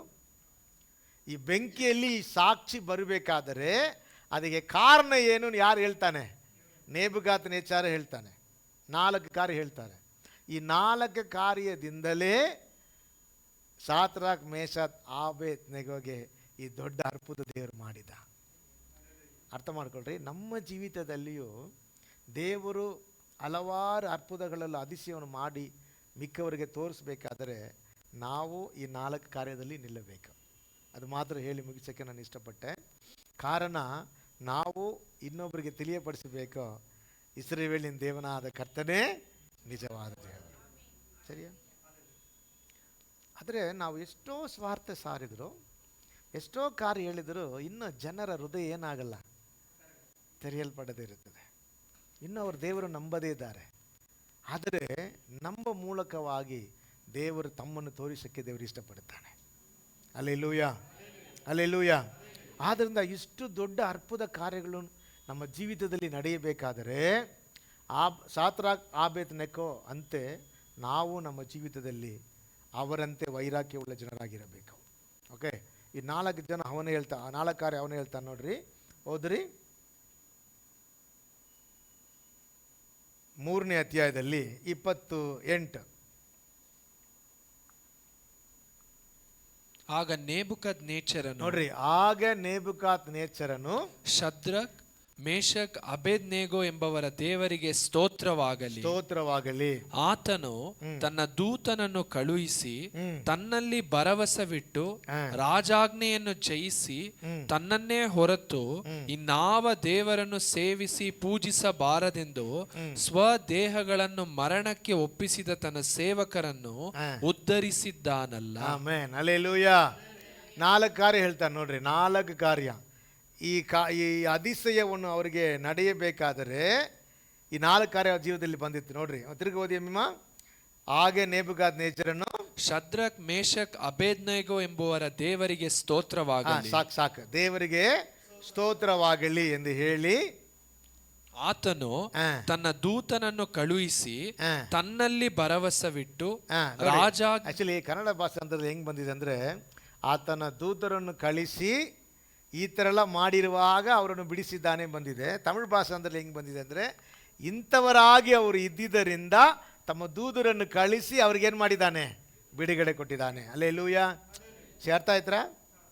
ತಮ್ಮ ದೂತರನ್ನು ಕಳಿಸಿ ಅವರಿಗೆ ಬಿಡುಗಡೆ ಕೊಡುವುದಕ್ಕೆ ಕಾರಣ 4 ಕಾರ್ಯ ಹೇಳ್ತಾರೆ. ಒಂದು, ಅವ್ರು ಏನು ಮಾಡಿಲ್ಲ, ಅವರು ತಮ್ಮ ದೇವರನ್ನು ಹೊರತು ಬೇರೆ ದೇವರನ್ನು ಏನು ಮಾಡಿಲ್ಲ, ನಮಸ್ಕಾರ ಮಾಡಿಲ್ಲ. ಒಂದು. ಎರಡನೇದು, ಅವರನ್ನೇ ನಂಬಿದರು. Second things, the first things, ತಮ್ಮ ದೇವರನ್ನು ಬಿಟ್ಟು ಬೇರೆ ಯಾವ ದೇವರನ್ನು ಏನು ಮಾಡಿಲ್ಲ, ಪೂಜೆ ಮಾಡಿಲ್ಲ. ಒಂದು, ಸೇವಿಸಿಲ್ಲ. ಎರಡನೇದು, ಅವರನ್ನೇ ನಂಬಿದರು. ಓಕೆ, ಒಂದು ವಾಕ್ಯಕ್ಕೆ ಕಮ ಇದೆ ನೋಡ್ರಿ, ಅವರನ್ನೇ ನಂಬಿದರು. ಮೂರನೇದು, ಅರಸನ ಆಜ್ಞೆಯನ್ನು ಜಯಿಸಿದ್ರು, ಅಂದರೆ ತಳ್ಳಿ ಬಿಟ್ರು. ಓಕೆ, ರಾಜನ ಆಜ್ಞೆಯನ್ನು ತಳ್ಳಿಬಿಟ್ರು. ರಾಜನ ಆಜ್ಞೆ ಏನು, ನೀನು ಅಡ್ಡ ಬೀಳದೇ ಇದ್ದರೆ ಏನು ಮಾಡಬೇಕು, ಬೆಂಕಿಯಲ್ಲಿ ಹಾಕ್ತೀವಿ. ಇಲ್ಲ, ಇಪ್ಪ ನಮ್ಮನ್ನು ನೋಡಿ ಹೇಳ್ತಾರೆ ಅನ್ಸ್ಕೊಳ್ರಿ, ಆ ಕಾಲ ಬಂದೇ ಬರುತ್ತದೆ, ಆ ಕಾಲ ಬಂದೇ ಬರುತ್ತದೆ. ಆವಾಗ ನಾವು ಏನು ಮಾಡಬೇಕು, ಹೇಳ್ಬೇಕು. ಏನಿದೆ ಹೇಳ್ಬೇಕು, ಅರಸನ ರಾಜನ ಆಜ್ಞೆಗೆ ಕಿವಿ ಕೊಡಬಾರ್ದು, ತಳ್ಳಿ ಬಿಡ್ತಾರೆ. ಧೈರ್ಯವಾಗಿ ತಳ್ಳಿ ಬಿಟ್ರೆ ಅವ್ರ ಮುಂದೆ ಬೆಂಕಿ ಉರಿತಾ ಇದೆ, ಅರಸನು ನಿಲ್ಲಿಸಿದ ಚಿನ್ನದ ಸೆಲೆ ಇದೆ, ಅವ್ನು ನಮಸ್ಕಾರ ಮಾಡಬೇಕು, ಇಲ್ಲಾದರೆ ಬೆಂಕಿಯಲ್ಲಿ ತಳ್ಳುತ್ತೇನೆ ಎಂದು ಹೇಳುವಾಗ ಅವ್ರು ಧೈರ್ಯವಾಗಿ ಹೇಳ್ತಾರೆ, ಪರವಾಗಿಲ್ಲ. ಆದರೆ ನಾವೇನು ಮಾಡಲ್ಲ, ಆ ರಾಜನ ಆಜ್ಞೆಗೆ ವಿಧೇಯರಾಗುವುದಿಲ್ಲ. ಅರ್ಥ ಆಯ್ತಾ? Do understand? ಮೂರನೇದು. ನಾಲ್ಕನೇದು ಅವ್ರು ಏನು ಹೇಳ್ತಾರೆ, ತಮ್ಮನ್ನು ತಮ್ಮ ದೇವರಿಗೆ ತಮ್ಮ ಶರೀರಗಳನ್ನು ಪರಿಪೂರ್ಣವಾಗಿ ಒಪ್ಪಿಸಿಕೊಟ್ರು. 4 ಕಾರ್ಯ ಹೇಳ್ತಾರೆ. ಫಸ್ಟ್ ಕಾರ್ಯ, ದೇವರನ್ನು ಬಿಟ್ಟು ಬೇರೆ ದೇವರನ್ನು ನಮಸ್ಕಾರ ಮಾಡದೆ. ಎರಡನೇದು, ಅವರನ್ನೇ ನಂಬಿ. ಮೂರನೇದು, ರಾಜನ ಆಜ್ಞೆಗೆ ಅಂದರೆ ಕಿವಿಗೊಡದೆ, ಇಲ್ಲ ಅದು ಜಯಿಸಿದರು ಅಂದರೆ ಕಿವಿಗೊಡದೆ. ನಾಲ್ಕನೇದು, ತಮ್ಮನ್ನು ದೇವರಿಗೆ ಒಪ್ಪಿಸಿಕೊಟ್ರು. ಇವಾಗ ಹೇಳ್ತಾರೆ, ಆದ್ದರಿಂದ ದೇವರು ತಮ್ಮ ದೂತರನ್ನು ಕಳಿಸಿ ಅವರಿಗೆ ಬಿಡುಗಡೆ ಕೊಟ್ಟಿದ್ದ. ಹಲ್ಲೆಲೂಯಾ. ಇದು ಯಾರಿಗೆ ಗೊತ್ತಾಯಿತು? ನೇಬುಗಾದ್ನೆಚ್ಚರಿಗೆ ಗೊತ್ತಾಯಿತು. ನನಗೆ ಅರ್ಥ ಆಗಿಲ್ಲ. ನೇಬುಗಾದ್ನೆಚ್ಚರ ಹೇಳ್ತಾನೆ, ಈ ಜನರನ್ನು ಬಿಡುಗಡೆ ಕೊಡೋಕ್ಕೆ ಕಾರಣ ಯಾರೇ? ದೇವರು. ಕಾರಣ ಇದು ಬಿಡುಗಡೆ ಕೊಡೋಕ್ಕೆ ಇವರು ಹೇಗೆ ಇದ್ದಿದ್ರು ಎಂದು ಅವನು ಬಿಡಿಸಿ ಹೇಳ್ತಾನೆ. ಅರ್ಥ ಆಯ್ತಾ? ಇದ ಸಾಕ್ಷಿ. ನಮಗೆ ಬರುವ ಎಲ್ಲ ಕಾರ್ಯದಲ್ಲಿ ದೇವರು ನಮ್ಮ ಜೊತೆಯಲ್ಲಿದ್ದು ಬಿಡುಗಡೆ ಕೊಡ್ತಾನೆ ಎಂಬುದಕ್ಕೆ ಸಾಕ್ಷಿ ನಾವು ಒಳಗೆ ಹೋಗುವಾಗ ಗೊತ್ತಾಗುತ್ತೆ. Alleluia, alleluia. ಈ 4 ಸಾಕ್ಷಿಯಿಂದ, ಈ 4 ಕಾರ್ಯದಿಂದ ಅವನು ನಂಬುತ್ತಾನೆ, ಅವನು ನಂಬಿದ್ದಾನೆ, ದೇವರು ಅವರಿಗೆ ಬಿಡುಗಡೆ ಕೊಟ್ಟರು. ಅಲ್ಲೆಲೂಯ. ನಿಮ್ಮ ಜೀವಿತದಲ್ಲಿಯೂ ದೇವರು ಎಲ್ಲ ಕಾರ್ಯದಿಂದ ಬಿಡುಗಡೆ ಕೊಡೋಕ್ಕೆ ಶಕ್ತನಾಗಿದ್ದಾರೆ. ಆದರೆ ಈ 4 ಕಾರ್ಯ ಅವಶ್ಯ. ನೋಡ್ರಿ, ಪ್ರಸಂಗ ಮಾಡುವಾಗ, ದೇವರ ವಾಕ್ಯ ನೀವು ಕೇಳುವಾಗ ನಮ್ಮನ್ನು ಉತ್ಸಾಹ ಮಾಡಬೇಕು. ಅದೇ ರೀತಿಯಲ್ಲಿ ದೇವರ ನಂಬಿಕೆಯಲ್ಲಿ ನಮ್ಮನ್ನು ನಿಲ್ಲಿಸಬೇಕು. ಅರ್ಥ ಆಯ್ತಾ? ಅಲ್ಲೆಲೂಯ. ಹಾಗೆ ನಮ್ಮ ಪರಿಶುದ್ಧ ಜನರು, ಅಂದರೆ ನಂಬಿದವರು, ವಿಶ್ವಾಸಿಗಳು ಹೇಗೆ ಇದನ್ನು ಜಯಿಸಿ ಬಂದಿದ್ದಾರೆ ಅಂದರೆ, ಅವರ ಜೀವನದಲ್ಲಿ ನಮಗೆ ದೇವರು ಏನು ಮಾಡ್ತಾರೆ? ಅದರಿಂದ ಉಪದೇಶ ಮಾಡುತ್ತಾರೆ. ಅಲ್ಲೆಲೂಯ. ಬಾಬಿಲೋನ್ ದೇಶದಲ್ಲಿ ಸೆರೆಯಾಗಿ ಬಂದಿದ್ದ ಜನರ ಮೂಲಕವಾಗಿ ಯಹೂದಿಯ ಜನರೇ, ಇಸ್ರಾಯೇಲಿನ ದೇವನಾದ ಕರ್ತನೇ ನಿಜವಾದ ದೇವರು. ನಮ್ಮ ಕುಟುಂಬದಲ್ಲಿ ಇರುವವರು, ನಮ್ಮ ಅಕ್ಕಪಕ್ಕ ಇರುವವರು, ನಮಗೆ ಚೆನ್ನಾಗಿ ಗೊತ್ತಿರಲು ತಿಳಿದುಕೊಳ್ಳಬೇಕಾದರೆ ಈ ಸಂಭವ ನಮ್ಮ ಜೀವಿತದಲ್ಲಿ ನಡೆಯಬೇಕು. ಏನು ಸಂಭವ? ನಮ್ಮ ಜೊತೆಯಲ್ಲಿ ದೇವರಿದ್ದಾನೆ, ಎಲ್ಲ ಸನ್ನಿವೇಶಗಳಿಂದ ನಮ್ಮನ್ನು ಬಿಡಿಸುತ್ತಾನೆ, ನಮಗೆ ಗುಣ ಕೊಡುತ್ತಾನೆ, ನಮಗೆ ಆರೋಗ್ಯ ಕೊಡುತ್ತಾನೆ, ನಮ್ಮನ್ನು ಉದ್ಧರಿಸುತ್ತಾನೆ. ದೇವರು ನಮ್ಮ ಜೊತೆಯಲ್ಲಿದ್ದು ಎಲ್ಲ ಬೆಂಕಿಯಿಂದ ನಮ್ಮನ್ನು ಬಿಡಿಸುತ್ತಾನೆ ಎಂದು ಅವರಿಗೆ ಗೊತ್ತಾಗಬೇಕು. ಅಲ್ಲೆಲೂಯ. ಇದು ಗೊತ್ತಾಗಬೇಕಾದರೆ ಈ 4 ಕಾರ್ಯ ನಮ್ಮ ಜೀವಿತದಲ್ಲಿ ಇರಬೇಕು. ಸರಿಯಾ? ಈ 4 ಕಾರ್ಯ ಮಾತ್ರ ನಿಮಗೆ ಹೇಳಿ ಮುಗಿಸೋಕ್ಕೆ ನಾನು ಇಷ್ಟಪಡ್ತಾ ಇದ್ದೀನಿ. ಫಸ್ಟ್ ಕಾರ್ಯ, ಫಸ್ಟ್ ಕಾರ್ಯ, ಅವರು ತಮ್ಮ ದೇವರನ್ನು ಹೊರತು ಬೇರೆ ದೇವರನ್ನು ಸೇವಿಸುವುದಕ್ಕೆ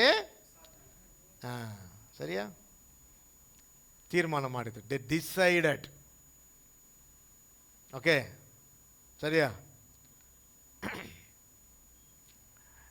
ಒಂದು ವಾಕ್ಯ ಓದ್ರಿ. ಡ್ಯೂಟಾನಮಿ ಧರ್ಮ ಉಪದೇಶ ಕಾಂಡ 13ನೇ ಅಧ್ಯಾಯದಲ್ಲಿ 1ರಿಂದ 4 ವಾಕ್ಯ ಓದ್ರಿ. ಯಾವ ಪ್ರವಾದಿಯಾಗಲಿ ಕನಸು ಕಂಡವನಾಗಲಿ ನಿಮ್ಮ ಮಧ್ಯದಲ್ಲಿ ಬಂದು ನಿಮಗೆ ಗೊತ್ತಿಲ್ಲದ ಇತರ ದೇವರುಗಳನ್ನು ಸೂಚನೆ ಮಾಡಿ ಈ ದೇವತೆಗಳನ್ನು ಅವಲಂಬಿಸಿ ಸೇವಿಸೋಣ ಎಂದು ಬೋಧಿಸುತ್ತಾ ಆ ಬೋಧನೆಯನ್ನು ಸ್ಥಾಪಿಸುವುದಕ್ಕೆ ಒಂದು ಅದ್ಭುತವನ್ನಾಗಲಿ ಮಹತ್ ಕಾರ್ಯವನ್ನಾಗಲಿ ತೋರಿಸಿಕೊಡುತ್ತೇನೆಂದು ಹೇಳಲು ಅವನು ಹೇಳಿದಂತೆಯೇ ನಡೆದರು ನೀವು ಅವನ ಮಾತಿಗೆ ಕಿವಿಗೊಡಬಾರದು.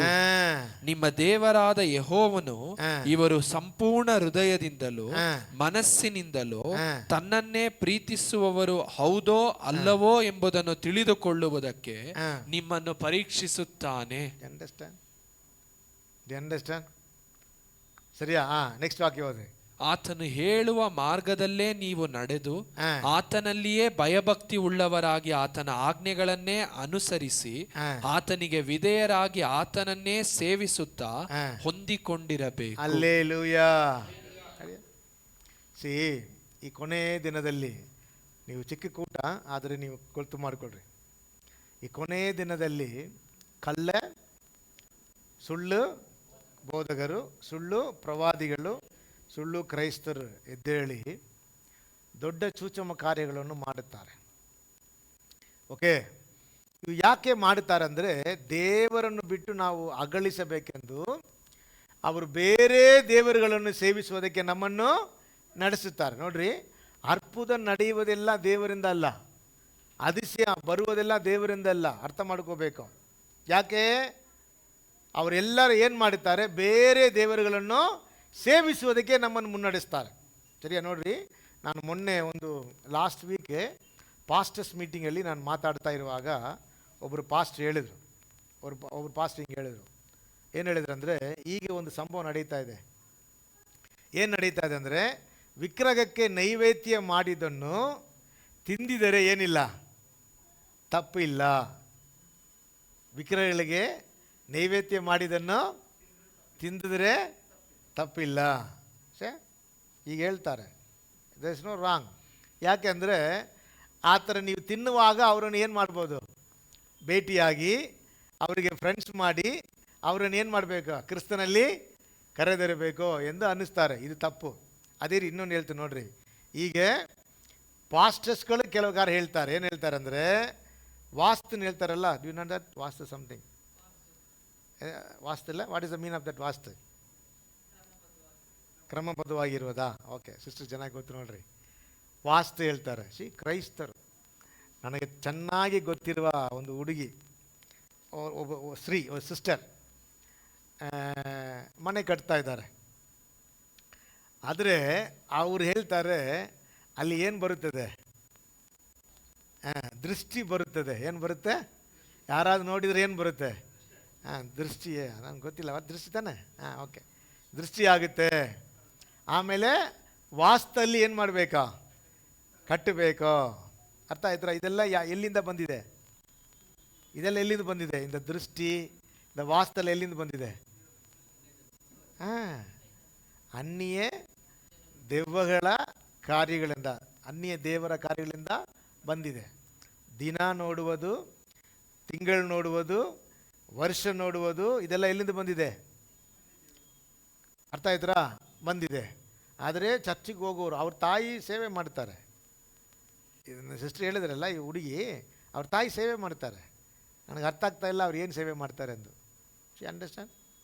ಇವಾಗಿದ್ದಾರೆ ಕೆಲವು ಪಾಸ್ಟ್ಗಳಿಗೆ ಚೆನ್ನಾಗಿ ಗೊತ್ತಿದೆ.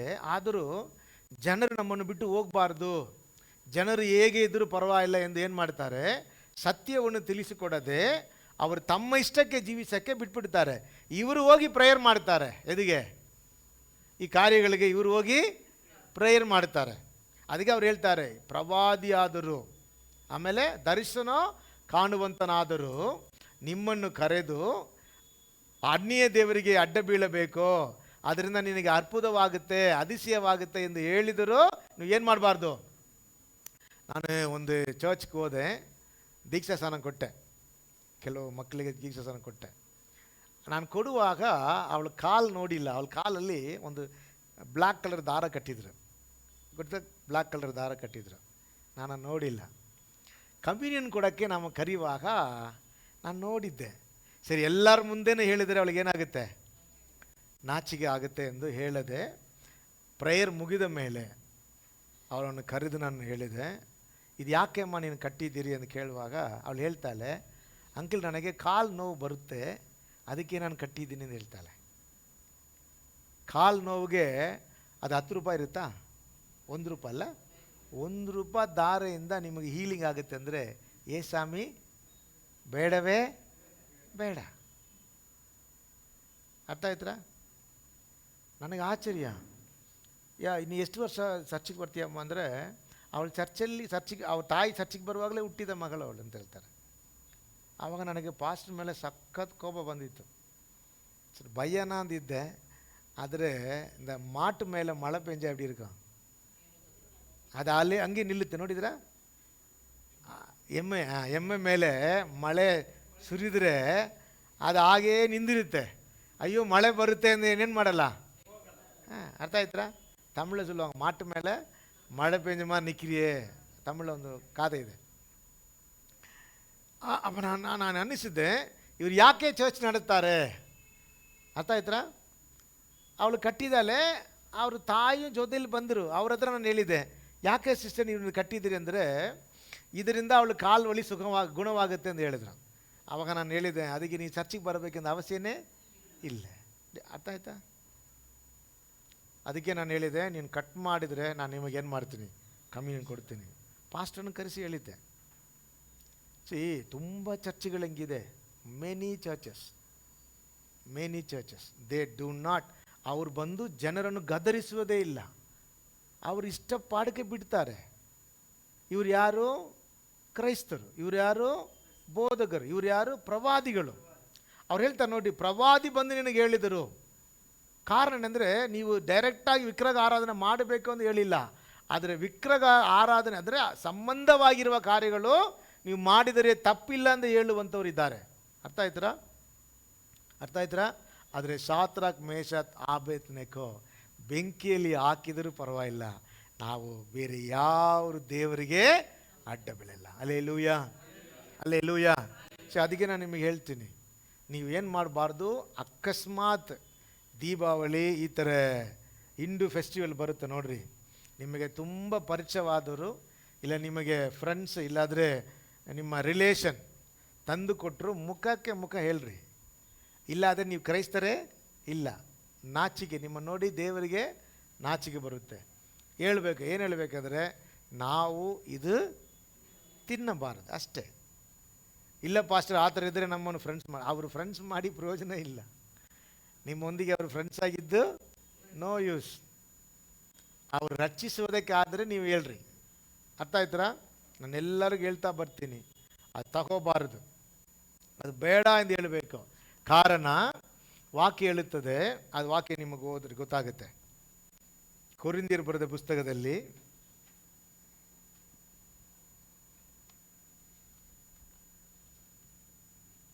1 ಕೊರಿಂಥಿ 5 ಅನ್ಸುತ್ತೆ ಅಧ್ಯಾಯ.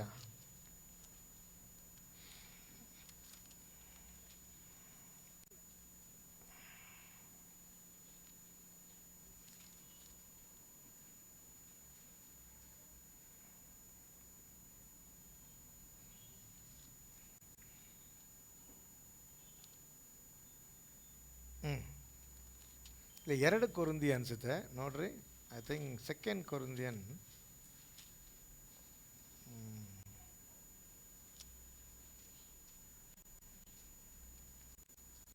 ಚಾಪ್ಟರ್ 4 ಅನಿಸುತ್ತದೆ.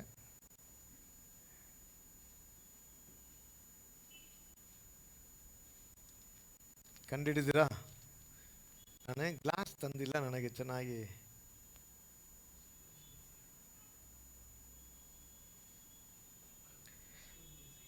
ಫಸ್ಟ್ ಒಂದು 8 ಟೈಮಿಮ್ಮ.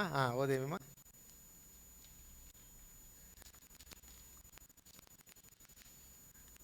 ಕರೆಕ್ಟ್, 4ನೇ ವಚನದಿಂದ ಅಲ್ಲ, 4ನೇ ವಚನದಿಂದ ವಾಸಿಯಮ್ಮಿ. ವಿಗ್ರಹಗಳಿಗೆ ನೈವೇದ್ಯ ಮಾಡಿದ ಪದಾರ್ಥಗಳನ್ನು ತಿನ್ನುವುದರ ವಿಷಯದಲ್ಲಿ ನಾನು ಹೇಳುವುದೇನೆಂದರೆ, ಜಗತ್ತಿನಲ್ಲಿ ವಿಗ್ರಹವು ಏನೂ ಅಲ್ಲವೆಂದು ಒಬ್ಬ ದೇವರಿದ್ದಾನೆ ಹೊರತು ಬೇರೆ ದೇವರಿಲ್ಲವೆಂದು ಬಲ್ಲೆವು.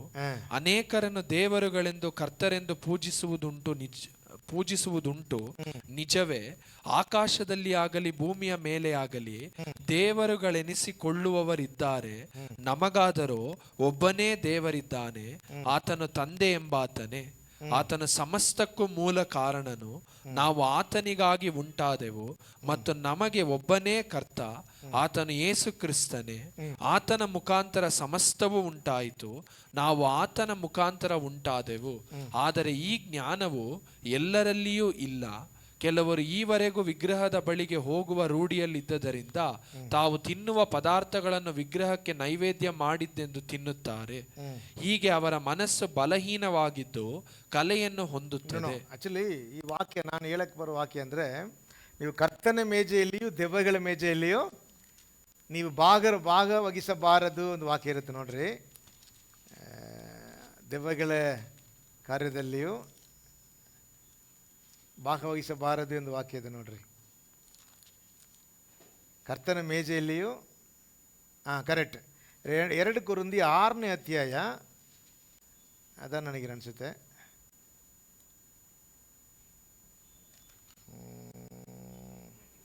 ವಾಸಿ 10 ವಾಸಿ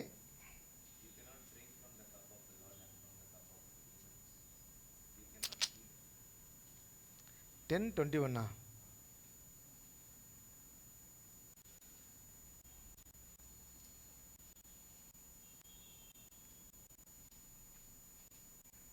ಫಸ್ಟ್ ಕೊರಿಂಥಿಯನಾ? ಒಂದು ಮಿನಿಟ್, ಫಸ್ಟ್ ಕೊರಿಂಥಿ 1 ಸೆಕೆಂಡ್. ಎತ್ತನ ವಚನ? ಕರೆಕ್ಟ್, 16ನೇ ವಚನ, ಕರೆಕ್ಟ್, ಎಕ್ಸಾಕ್ಟ್ಲಿ. 16th verse ಓದ್ರಿ ಗೊತ್ತಾಗುತ್ತೆ. 16th ನಾವು verse. ದೇವ ಸ್ತೋತ್ರ ಮಾಡಿ ಪಾತ್ರೆಯಲ್ಲಿ ಪಾನ ಮಾಡುವುದು ಕ್ರಿಸ್ತನ ರಕ್ತದಲ್ಲಿ ಪಾಲುಗಾರರಾಗಿದ್ದೇವೆಂಬುದನ್ನು ಸೂಚಿಸುತ್ತದಲ್ಲವೇ? ಹಾ.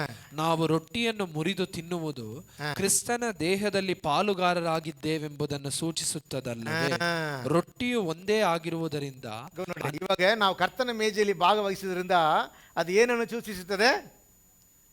ಅದು ಏನನ್ನು ಸೂಚಿಸುತ್ತದೆ?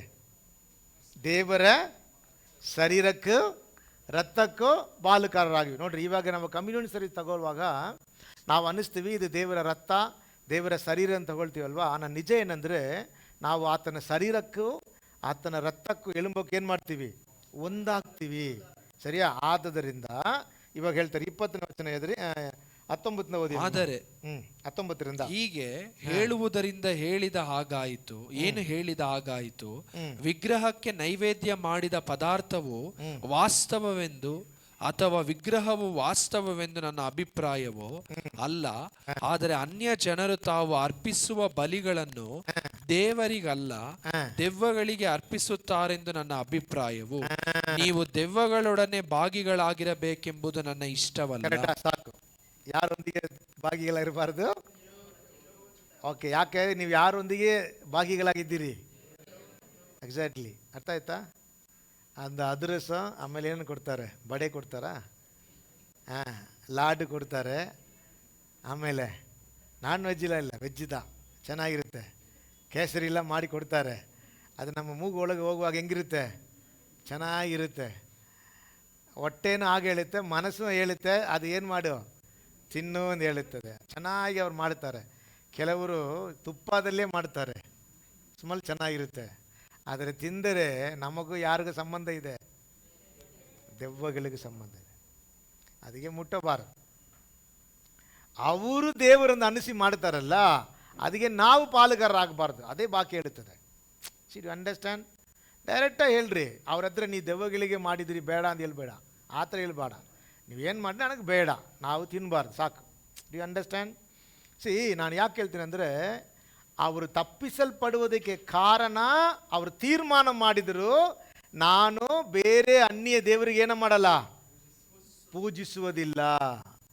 ಅರ್ಥ ಮಾಡಿಕೊಳ್ರಿ. ಹಲ್ಲೆಲೂಯಾ. ಅಂದರೆ ಆತ್ಮ ರೀತಿಯಲ್ಲಿ ಒಂದು ವಿಗ್ರಹ ಇದೆ. ಆತ್ಮ ರೀತಿಯಲ್ಲಿ ಒಂದು ವಿಗ್ರಹ ಇದೆ. ಇದು ಶರೀರ ಪ್ರಕಾರವಾಗಿ ಹೇಳೋದು. ಶರೀರ ಪ್ರಕಾರವಾಗಿ ದೇವರನ್ನು ಬಿಟ್ಟು ನಾವು ಯಾವುದಕ್ಕೂ ಹೋಗಬಾರ್ದು. ಕಾಲಲ್ಲಿ ಏನು ಮಾಡಬಾರ್ದು? ದಾರ ಕಟ್ಟಬಾರ್ದು. ಬೇರೆ ಯಾರಾவது ಇಲ್ಲಿ ಹೋದರೆ ಚೆನ್ನಾಗಿರುತ್ತೆ ಅಂತ ಹೇಳಿದ್ರೆ ಅಲ್ಲಿ ಹೋಗಬಾರ್ದು. ಆಮೇಲೆ ಏನು ಹೇಳ್ತಾರೆ? ದೆವ್ವಗಳಿಗೆ ಮಾಡಿದ ಕಾರ್ಯಗಳು ನಾವು ತಿನ್ನಬಾರದು, ದಿನ ನೋಡಬಾರ್ದು, ವಾಸ್ತು ನೋಡಬಾರ್ದು. ಅರ್ಥ ಆಯ್ತರಾ? ಈಗ ನಾನು ನೋಡ್ತಾ ಇದ್ದೀನಿ, ತುಂಬ ಕ್ರೈಸ್ತ ಜನರು ಮಾಡ್ತಾ ಇದ್ದಾರೆ. ಕಾರಣ ಅವರಿಗೆ ದುಡಿಮೆ ಹೆಚ್ಚಿಸುತ್ತಾ ಇರುವಾಗ ಲೋಕ ಅನುಸಾರವಾಗಿ ಜೀವಿಸುವಂತೆ ಸೈತಾನ ವಂಚಕ ಅವ್ರಿಗೆ ಬರುತ್ತದೆ. ಯೇಸು ಸ್ವಾಮಿ ದೇವರು ಏನು ಹೇಳ್ತಾರೆ ಅಂದರೆ, ನಿಮ್ಮನ್ನು ಶೋಧಿಸುವುದಕ್ಕೆ ನಾನು ಇದು ಅನುಮತಿಸ್ತೀನಿ ಅಂತ ಹೇಳ್ತಾರೆ. ಯಾರು ನಮ್ಮನ್ನು ಶೋಧಿಸೋದು? ದೇವರು. ನಿಜವಾಗಲೂ ನಾವು ದೇವರ ಮೇಲೆ ನಂಬಿಕೆ ಇಡುತ್ತೇವಾ ಇಲ್ಲವೋ ಎಂದು ದೇವರು ಶೋಧಿಸುವುದಕ್ಕೆ ಈ ಕಾರ್ಯ ಅನುಮತಿಸ್ತಾರೆ. ನಮಗೆ ಒಳ್ಳೆಯದಾಗಿ ಕಾಣಿಸ್ತಾ ಇರುತ್ತದೆ, ಆದರೆ ನಾವು ಏನು ಮಾಡಬಾರ್ದು? ಮುಟ್ಟಬಾರ್ದು. ಇನ್ನೊಂದು ವಾಕ್ಯ ಓದ್ರಿ, ಇನ್ನೂ ಚೆನ್ನಾಗಿರುತ್ತೆ ನೋಡ್ರಿ. 6ನೇ ವಾಕ್ಯ ಓದಿ ನಿಮ್ಮ ಧರ್ಮೋಪದೇಶ ಕಾಂಡ 13ನೇ ಅಧ್ಯಾಯದಲ್ಲಿ 6ನೇ ವಚನ. ಇದು ಇನ್ನೂ ಚೆನ್ನಾಗಿರುತ್ತೆ ನೋಡ್ರಿ. ಧರ್ಮೋಪದೇಶ ಕಾಂಡ 13ರಲ್ಲಿ 6ನೇ ವಚನದಿಂದ. ಒಡ ಹುಟ್ಟಿದ ಅಣ್ಣ ಅಂದರೆ ತಮಿಳಲ್ಲಿ ಹಿಂಗೆ ಬಂದಿದೆ, ನಿನ್ನ ತಾಯಿ ಹೊಟ್ಟೆಯಲ್ಲಿ ಒಡ ಹುಟ್ಟಿದ ಅಣ್ಣ ತಮ್ಮಂದಿರಾದರೂ ಮಗನಾಗಲಿ ಮಗಳಾಗಲಿ ಪ್ರಾಣ ಪ್ರಿಯಳಾದ ಹೆಂಡತಿಯಾಗಲಿ ನಿನ್ನ ಹೆಂಡತಿಯಾಗಲಿ ಆಪ್ತ ಮಿತ್ರನಾಗಲಿ ನಿನ್ನ ಸ್ನೇಹಿತನಾಗಲಿ ನಿಮಗಾದರೂ ನಿಮ್ಮ ಪಿತೃಗಳಿಗಾದರೂ ಗೊತ್ತಿಲ್ಲದ ಇತರ ದೇವರುಗಳನ್ನು ಸೂಚಿಸಿ ಆ ದೇವರುಗಳನ್ನು ಸೇವಿಸೋಣ ಬನ್ನಿ ಎಂದು ಅಂತರಂಗದಲ್ಲಿ ನಿಮಗೆ ಬೋಧಿಸಿದರೆ ಆ ದೇವರುಗಳು ಹತ್ತಿರವಿರುವ ಜನಾಂಗಗಳ ದೇವರುಗಳಾದರೂ ದೂರವಾದವರ ದೇವರುಗಳಾದರೂ ಭೂಲೋಕದ ಯಾವ ಭಾಗದವರ ದೇವರುಗಳಾದರೂ ನೀವು ಸಮ್ಮತಿಸಲು ಬಾರದು, ಕಿವಿಗೊಡಲು ಬಾರದು. ಯಾರಿಗೆ ಕಿವಿಗೊಡಬಾರದು? ಸ್ವಂತಗಾರ, ನಿಮ್ಮ ಫ್ರೆಂಡ್ಸಿಗೆ. ಸರಿಯಾ? ನಿಮ್ಮ ಸಿಸ್ಟರ್ಸ್ ಹೇಳ್ತಾರೆ, ಇವತ್ತು ನಮ್ಮ ಮನೆಯಲ್ಲಿ ಒಂದು ಪ್ರೋಗ್ರಾಮ್ ಇದೆ ಬನ್ನಿರಿ ಅಂತ ಕರೀತಾರೆ. ಆದರೆ ಅದು ಏನಾಗಿರುತ್ತದೆ? ಪೂಜೆ ಮಾಡುವಂಥದ್ದಾಗಿರುತ್ತದೆ.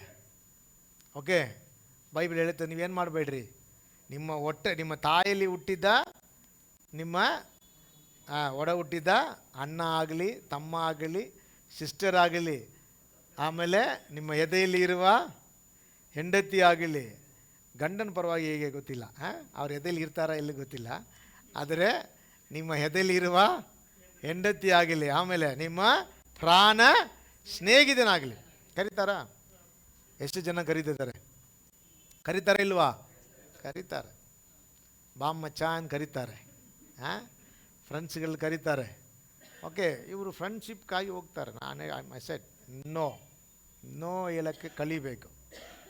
ಅವರು ಫ್ರೆಂಡ್ಸ್ ಆಗಿದ್ದರೂ ಪರವಾಗಿಲ್ಲ, ಇಲ್ಲದಿದ್ದರೂ ಪರವಾಗಿಲ್ಲ. ಅರ್ಥ ಮಾಡ್ಕೊಳ್ರಿ, ಒಬ್ಬ ಮನುಷ್ಯನಿಂದಲೂ ನಿನಗೆ ಯಾವುದು ಒಳ್ಳೆ ಕಾರ್ಯವು ಬರುವುದೇ ಇಲ್ಲ, ಎಕ್ಸೆಪ್ಟ್ ಗಾಡ್ ಅಲೌಡ್. ದೇವರು ನಮಗೆ ಸಿದ್ಧ ಮಾಡದೆ ನಮ್ಮ ಜೀವಿತದಲ್ಲಿ ಯಾವುದು ಒಳ್ಳೆ ಕಾರ್ಯವೂ ನಡೆಯುವುದಿಲ್ಲ. ಅವೆಲ್ಲದಕ್ಕೆ ಕಾರಣ ಯಾರು? ದೇವರು. ದೇವರನ್ನು ಮಹಿಮೆಪಡಿಸೋಕ್ಕೆ ಕಲಿಯಬೇಕು. ಮನುಷ್ಯರನ್ನು ಮೆಚ್ಚಿಸಬೇಡ್ರಿ, ಮನುಷ್ಯರಿಗೆ ಪ್ರಾಮುಖ್ಯತೆ ಕೊಡಬೇಡ್ರಿ, ಮನುಷ್ಯರಿಗೆ ನಿಮ್ಮನ್ನು ಒಪ್ಪಿಸ್ಕೊಡ್ಬೇಡ್ರಿ, ದೇವರನ್ನೇ ನೀವು ಒಪ್ಪಿಸ್ಕೊಡ್ಬೇಕು. ಹಲ್ಲೆಲೂಯಾ. ನೋಡ್ರಿ, ಇಡೀ ಬಾಬಿಲೋನ್ ದೇಶವು ಅಡ್ಡ ಬಿದ್ದಿತ್ತು. ಕಾರಣ, ಇಲ್ಲಾದರೆ ಏನು ಸಿಕ್ಕುತ್ತೆ? ಮರಣ ಸಿಕ್ಕುತ್ತೆ. ಆದರೆ ಸತ್ತರೂ ಪರವಾಗಿಲ್ಲ, ಬೆಂಕಿಯಲ್ಲಿ ಹಾಕಿ ಸುಟ್ಟೋದ್ರೂ ಪರವಾಗಿಲ್ಲ, ನನ್ನ ದೇವರೇ ನಿಜವಾದ ದೇವರು. ಚಪ್ಪಾಳೆ ತಟ್ಟಿ ದೇವರಿಗೆ ಸ್ತೋತ್ರ ಮಾಡೋಣ.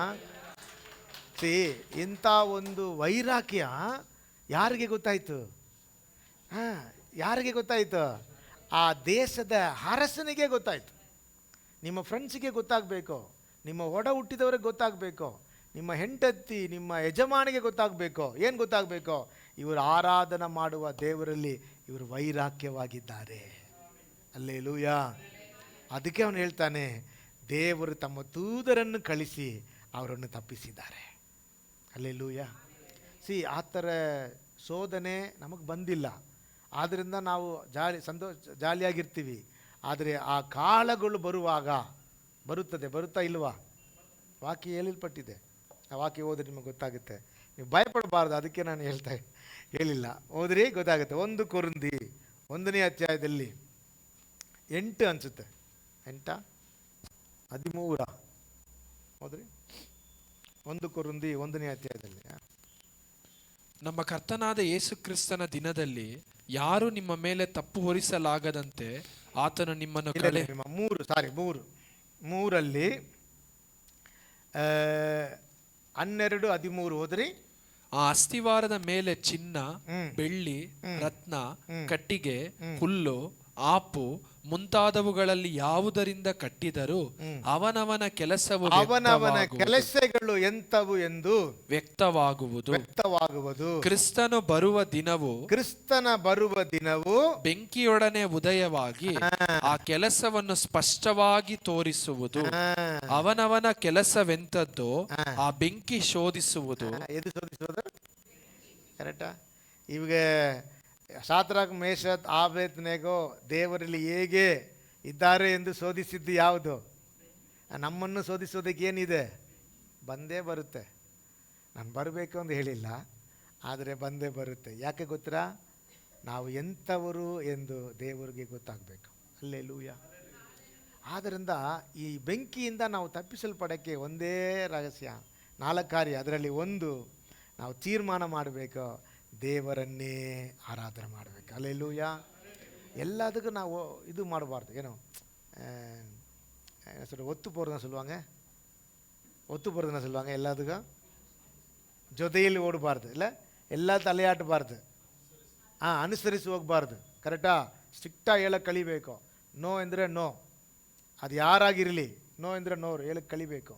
ಅದರಿಂದ ನಿಮಗೆ ಬೆಂಕಿ ಬರುತ್ತೆ ಅಂದರೆ ನೀವು ಭಯಪಡಬೇಡ, ದೇವರು ನಿಮ್ಮ ಜೊತೆಲಿದ್ದಾರೆ ಎಂದು ಅವ್ರಿಗೆ ಗೊತ್ತಾಗುತ್ತೆ. ಹಲ್ಲೆಲೂಯಾ. ಅರ್ಥ ಆಯ್ತಾ? ಹಲ್ಲೆಲೂಯಾ. ಆದ್ದರಿಂದ ಇದು ಒಂದು ಶರೀರ ಪ್ರಕಾರವಾದ ವಿಗ್ರಹ. ಆತ್ಮ ರೀತಿಯಾದ ವಿಗ್ರಹ ಎಂಬುದು ವಾಕ್ಯದಲ್ಲಿ ಇದೆ. ಅದೇನೆಂದರೆ ಹಣದ ಆಸೆ, ಆಮೇಲೆ ವಸ್ತಿನ ಆಸೆ ವಿಗ್ರಹ. ದೇವರನ್ನು ಬಿಟ್ಟು ಬೇರೆ ಯಾರ ಮೇಲೆ ನಮ್ಮ ಮನಸ್ಸಿಟ್ರೆ ಅದೆಲ್ಲ ವಿಗ್ರಹ. ಓಕೆ. ಎರಡನೇದು ಅವರನ್ನೇ ನಂಬಿ. ಅದು ನನಗೆ ತುಂಬ ಇಷ್ಟ. ಫಸ್ಟ್ ಹೇಳ್ತಾರೆ, ಎರಡನೇದು ಹೇಳುವಾಗ ಅವರೇ ನಂಬಿಪ್ಪ. ಆತನ ಒಬ್ಬನ ಮೇಲೆ ಮಾತ್ರ ಮನಸ್ಸಿಟ್ಟು. ಹೇಗೆ ಉತ್ತರ? ಅವನು ಹೇಳ್ತಾನೆ, ದೇವರು ನನ್ನನ್ನು ತಪ್ಪಿಸದೆ ಹೋದರೂ ನಾವು ಆತನ ಮೇಲೆ ಭರವಸೆ ಇಡುತ್ತೇವೆ. Alleluia, alleluia. ನಾವು ಆತನನ್ನೇ ನಂಬಬೇಕು. ಈಗ ನಮ್ಮ ಹೋರಾಟ, ಅವ್ರು ಹೇಳ್ತಾರಲ್ಲ, ಪೇತ್ರನು ಹೇಳುವಾಗ, ಹೀಗೆ ಬೆಂಕಿಯಂತೆ ಶೋಧನೆ ಬರುವುದಕ್ಕೆ ಕಾರಣ ಏನು ಗೊತ್ತರ? ನಿಮ್ಮ ಅಮೂಲ್ಯವಾದ ವಿಶ್ವಾಸ, ನಂಬಿಕೆ. ಈ ನಂಬಿಕೆ ಚಿನ್ನಕ್ಕಿಂತ ಹೆಚ್ಚಾಗಿದೆ. ಈ ನಂಬಿಕೆ ಇನ್ನೂ ನೀವು ಸ್ಥಿರವಾಗಿರಬೇಕೆಂದು ನಿಮ್ಮನ್ನು ದೇವರು ಏನು ಮಾಡ್ತಾರೆ? ಶೋಧನೆ ಒಳಗೆ ತರುತ್ತಾರೆ. ಆದರೂ ದೇವರ ಮೇಲೆ ನಂಬಿಕೆ ಇಡಬೇಕು. ಅಲ್ಲೇಲೂಯಾ. ಆ ವಾಕ್ಯ ಓದ್ರಿ, ಕೀರ್ತನೆ 40:4.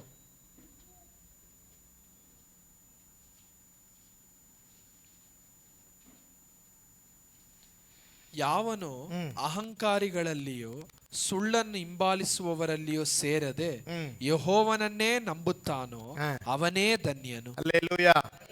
ಯೆಹೋವನನ್ನೇ ನಂಬುತ್ತಾನೆ, ಅವನೇ ಧನ್ಯನು. ಕರೆಕ್ಟಾ? ಯೆಹೋವನ ಮೇಲೆ ಭರವಸೆ ಇಡ್ರಿ. ಪಕ್ಕದ ಕೈ ಕೊಟ್ಟು ಹೇಳ್ರಿ, ದೇವರನ್ನು ಇನ್ನು ನಂಬಿರಿ ಅಂತ ಹೇಳ್ರಿ. ಹಲ್ಲೆಲೂಯಾ. ಇನ್ನೊಂದು ವಾಕ್ಯ ಅವ್ರು ಹೇಳ್ತಾರೆ, ದಾವೀದ ಹೇಳುವಾಗ, ದೇವರು ನನ್ನ ಬಲಪಾರ್ಶ್ವದಲ್ಲಿ ನಾನು ಇಟ್ಟಿದ್ದೇನೆ, ನಾನು ಕದಲುವುದೇ ಇಲ್ಲ. ಸರಿ, ಬಲಪಾರ್ಶ್ವದಲ್ಲಿ ಯಾರಿರ್ಬೇಕಾ? ದೇವರಿದ್ದಾನೆ, ನಾನು ಕದಲುವುದೇ ಇಲ್ಲ. ಹಲ್ಲೆಲೂಯಾ. ಓಕೆ, ಓದ್ರಿ ಆಕ್ಟ್ಸ್ ಚಾಪ್ಟರ್ 2 ವರ್ಸ್ 26-25. ಅಪೊಸ್ತಲ ಬರೆದ ಕೃತ್ಯಗಳು 2ನೇ ಅಧ್ಯಾಯದಲ್ಲಿ 25, 26, 27 ಚೆನ್ನಾಗಿದೆ. ಆತನ ವಿಷಯದಲ್ಲಿ ದಾವೀದ ಹೇಳಿದ್ದಾನೆ, ಕರ್ತನು ಯಾವಾಗಲೂ ನನ್ನೆದುರಿನಲ್ಲಿ ಇರುವುದನ್ನು ಕರ್ತನು ಯಾವಾಗಲೂ ನನ್ನ ಎದುರಿನಲ್ಲಿ ಇರುವುದನ್ನು ನೋಡುತ್ತಿದ್ದೇನು. ನಾನು ಕದಲದಂತೆ ಆತನು ನನ್ನ ಬಲಗಡೆಯಲ್ಲಿಯೇ. Amen, hallelujah. ಅವನು ನನ್ನ ಎದುರಲ್ಲಿ ಇದ್ದಾರೆ, ನನ್ನ ಬಲಗಡೆ ಇದ್ದಾರೆ, ಕದರುವುದಿಲ್ಲ. ಓದಿ ಮಿಮ. ಆದ ಕಾರಣ ನನ್ನ ಹೃದಯವು ಹರ್ಷಿಸಿತು, ನನ್ನ ನಾಲಿಗೆಯು ಉಲ್ಲಾಸ ಧ್ವನಿಯನ್ನು ಮಾಡಿತು, ನನ್ನ ಶರೀರವು ನಿರೀಕ್ಷೆಯಿಂದ ನೆಲೆಯಾಗಿರುವುದು. ಯಾಕೆಂದರೆ ನೀನು ನನ್ನ ಜೀವಾತ್ಮವನ್ನು ಪಾತಾಳದಲ್ಲಿ ಬಿಡುವುದಿಲ್ಲ, ನಿನ್ನ ಪ್ರಿಯನಿಗೆ ಕೊಳೆಯುವ ಅವಸ್ಥೆಯನ್ನು ನೋಡಗೊಡಿಸುವುದಿಲ್ಲ. ಹಲ್ಲೆಲೂಯಾ. ದೇವರ ಮೇಲೆ ಭರವಸೆ ಇಡ್ರಿ. ಅಪೊಸ್ತಲರಿಗೆ ಇದು ಯಾರೆಂದರೆ, ಪೇತ್ರನು ಸ್ವಾರ್ಥ ಸಾರುವಾಗ ಹೇಳ್ತಾನೆ, ಒಂದು ಸ್ಥಳದಲ್ಲಿ ದಾವೀದ ಹೇಳಿದ್ದಾನೆ, ದೇವರನ್ನು ನಾನು ಮುಂದೆ ನಿಲ್ಲಿಸಿದ್ದೀನಿ, ಆತನನ್ನೇ ನಾನು ನಂಬಿದ್ದೀನಿ, ನಾನು ಎಂದೆಂದಿಗೂ ಕದಲುವುದಿಲ್ಲ. ಆದ್ದರಿಂದ ನನ್ನ ಹೃದಯ ಹರ್ಷಿಸಿ ನಲಿದಾಡಿ ದೇವರನ್ನು ಕೊಂಡಾಡುತ್ತದೆ. ಹಲ್ಲೆಲೂಯಾ. ಅವನು ಹೇಳ್ತಾನೆ, ನನ್ನ ಆತ್ಮವನ್ನು ಬಾದಾಳಕ್ಕೆ ಬಿಡುವುದಿಲ್ಲ. ಅರ್ಥ ಆಯ್ತಾ? ದೇವರ ಮೇಲೆ ನಂಬಿಕೆ ಇಡಬೇಕು. ನಮಗೆ ಎಷ್ಟೋ ಶೋಧನೆಗಳು ಬರುತ್ತದೆ, ಉಪದ್ರವಗಳು ಬರುತ್ತದೆ. ಆ ವಾಕ್ಯ ಓದ್ರಿ, ಚೆನ್ನಾಗಿರುತ್ತೆ ನೋಡ್ರಿ. 1 ಥೆಸಲೋನಿಕೆ 3ನೇ ಅಧ್ಯಾಯದಲ್ಲಿ 2-5 ವಾಕ್ಯಗಳು ಓದುವಾಗ ಹಿಂಗಿದೆ ನೋಡ್ರಿ. 1 ಥೆಸಲೋನಿಕೆ 3ನೇ ಅಧ್ಯಾಯದಲ್ಲಿ 2 ಫಸ್ಟ್ ಥೆಸಲೋನಿಕೆನ್ ಚಾಪ್ಟರ್ 3.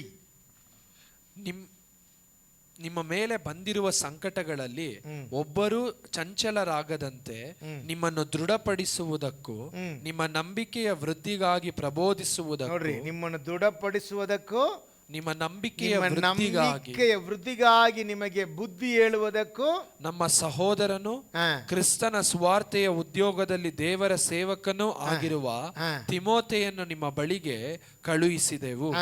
ಸಂಕಟಗಳನ್ನು ಅನುಭವಿಸುವುದಕ್ಕಾಗಿ ನಾವು ನೇಮಿಸಲ್ಪಟ್ಟವರೆಂದು ನೀವು ಬಲ್ಲಿರಷ್ಟೇ. ಸಂಕಟಗಳನ್ನು ನಾವು ಅನುಭವಿಸುವುದಕ್ಕಾಗಿ ನೇಮಿಸಲ್ಪಟ್ಟದವರೆಂದು ನಾವು ಬಲ್ಲಿರಷ್ಟೇ. ನಾವು ನಿಮ್ಮ ಬಳಿಯಲ್ಲಿದ್ದಾಗ ಸಂಕಟವನ್ನು ಅನುಭವಿಸಲೇಬೇಕೆಂದು ಮುಂದಾಗಿ ಹೇಳಿದೆವಲ್ಲ, ಅದರಂತೆ ಆಯಿತು, ನಿಮ್ಮ ಅನುಭವಕ್ಕೂ ಬಂತು.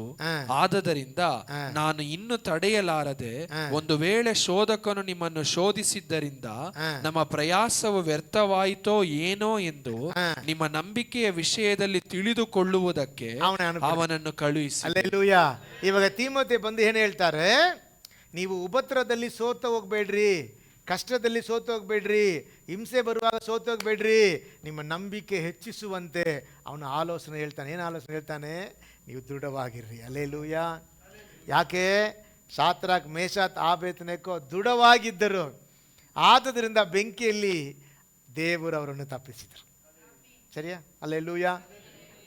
ನಿಮ್ಮನ್ನು ತಪ್ಪಿಸುವುದಕ್ಕೆ ದೇವರು ಶಕ್ತನಾಗಿದ್ದಾರೆ, ನಿಮ್ಮನ್ನು ಬಿಡಿಸುವುದಕ್ಕೆ ದೇವರು ಶಕ್ತನಾಗಿದ್ದಾರೆ. ಸೋತು ಹೋಗಬೇಡ್ರಿ.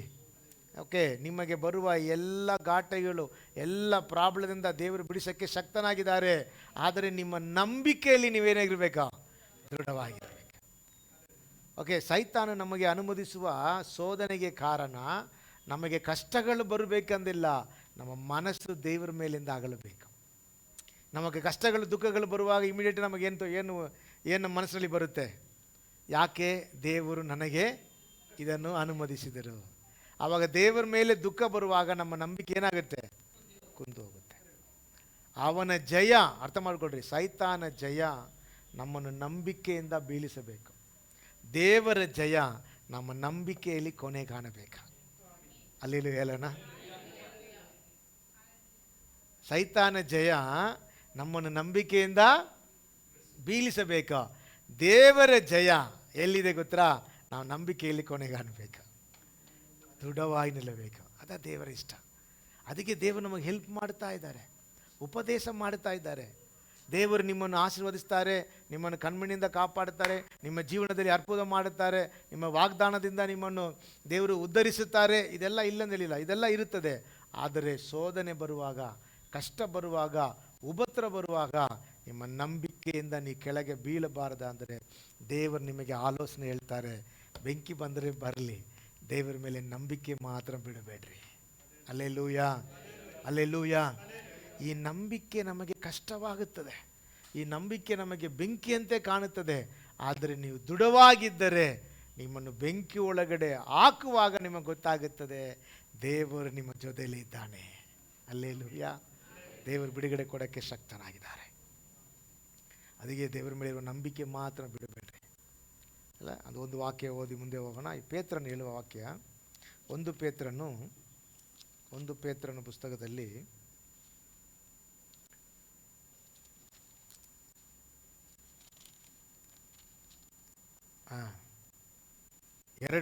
ಎರಡನೇ ಅಧ್ಯಾಯದಲ್ಲಿ 21ನೇ ವಚನ, ಒಂದನೇ ಅಧ್ಯಾಯದಲ್ಲಿ, ಒಂದು ಪೇತ್ರನು 1ನೇ ಅಧ್ಯಾಯದಲ್ಲಿ 7ನೇ ವಚನ, 7 ಓದಿಮ್ಮ. ಬಂಗಾರವು ನಾಶವಾಗುವಂತದ್ದಾಗಿದ್ದರೂ ಅದನ್ನು ಬೆಂಕಿಯಲ್ಲಿ ಪುಟ ಹಾಕಿ ಶೋಧಿಸುವುದುಂಟಷ್ಟೇ. ಬಂಗಾರಕ್ಕಿಂತ ಅಮೂಲ್ಯವಾಗಿರುವ ನಿಮ್ಮ ನಂಬಿಕೆಯು ಈ ಕಷ್ಟಗಳಿಂದ ಶೋಧಿತವಾಗಿ ಯೇಸು ಕ್ರಿಸ್ತನು ಪ್ರತ್ಯಕ್ಷನಾಗುವಾಗ ನಿಮಗೆ ಕೀರ್ತಿ ಪ್ರಭಾವ ಮಾನಗಳನ್ನು ಉಂಟು ಮಾಡುವುದು. ಯೇಸು ಸ್ವಾಮಿ ಬರುವಾಗ ನಮಗೇನು ಸಿಕ್ಕುತ್ತೆ? ಏನು ಸಿಗುತ್ತೆ? ಪ್ರಭಾವ, ಕೀರ್ತಿ, ಮಾನಗಳನ್ನು ಸಿಕ್ಕುತ್ತದೆ. ದೇವರು ನಿಮಗೆ ಕೊಡ್ತಾರೆ. ಹೆದರಬೇಡ್ರಿ, ಚಿಂತಿಸಬೇಡ್ರಿ, ಆತನು ಬರುವಾಗ ಬಹುಮಾನ ಸಿಕ್ಕುತ್ತದೆ. Hallelujah, hallelujah. ಆದ್ದರಿಂದ ಆತನ ಮೇಲೆ ನಂಬಿಕೆ ಇಡ್ರಿ, ನಿಮ್ಮ ನಂಬಿಕೆ ಬಿಡಬೇಡ್ರಿ. ಓಕೆ, ಇನ್ನೂ ಭರವಸೆ ಇಡ್ರಿ. ಸಿಕ್ಕಿದರೂ ಸ್ತೋತ್ರ, ಸಿಕ್ಕದಿದ್ದರೂ ಸ್ತೋತ್ರ. ಕಾರಣ ನಂಬಿಕೆ ಮಾತ್ರ ಬಿಡಬಾರ್ದು. ಹಲ್ಲೆಲೂಯ. ಓಕೆ, ಮೂರನೇದಾಗಿ ಅರಸನ ಆಜ್ಞೆಗಳನ್ನು ತಳ್ಳಿಬಿಟ್ರು. ಅಂದರೆ ಅವರು ಅದಕ್ಕೆ ವಿಧೇಯರಾಗಿಲ್ಲ. ಓಕೆ, ಯಾಕಂದರೆ ಅರಸನ ಆಜ್ಞೆ ಏನು? ಬೆಂಕಿಯಲ್ಲಿ ಹಾಕುತ್ತಾರೆ, ನೀವು ನಮಸ್ಕಾರ ಮಾಡಲೇಬೇಕು. ಅವರು ಹೇಳಿದರು ನೋ. ಓಕೆ, ಫಸ್ಟ್ ಕಾರ್ಯ ಬೇರೆ ದೇವರ ಮೇಲೆ ನಾವು ಸೇವೆ ಭರವಸೆ ಇಡಬಾರ್ದು. ಎರಡನೇದು ನಂಬಿಕೆಯಲ್ಲಿ ದೃಢವಾಗಿರಬೇಕು. ಮೂರನೇದು ಅರಸನ ಆಜ್ಞೆಯನ್ನು ನಾವು ತಳ್ಳಿಬಿಡಬೇಕು. ಅಂದರೆ ಹೋದ್ರಿ ಅಪೊಸ್ತಲ ಬರೆದ ಕೃತ್ಯಗಳು 5ನೇ ಅಧ್ಯಾಯದಲ್ಲಿ 27.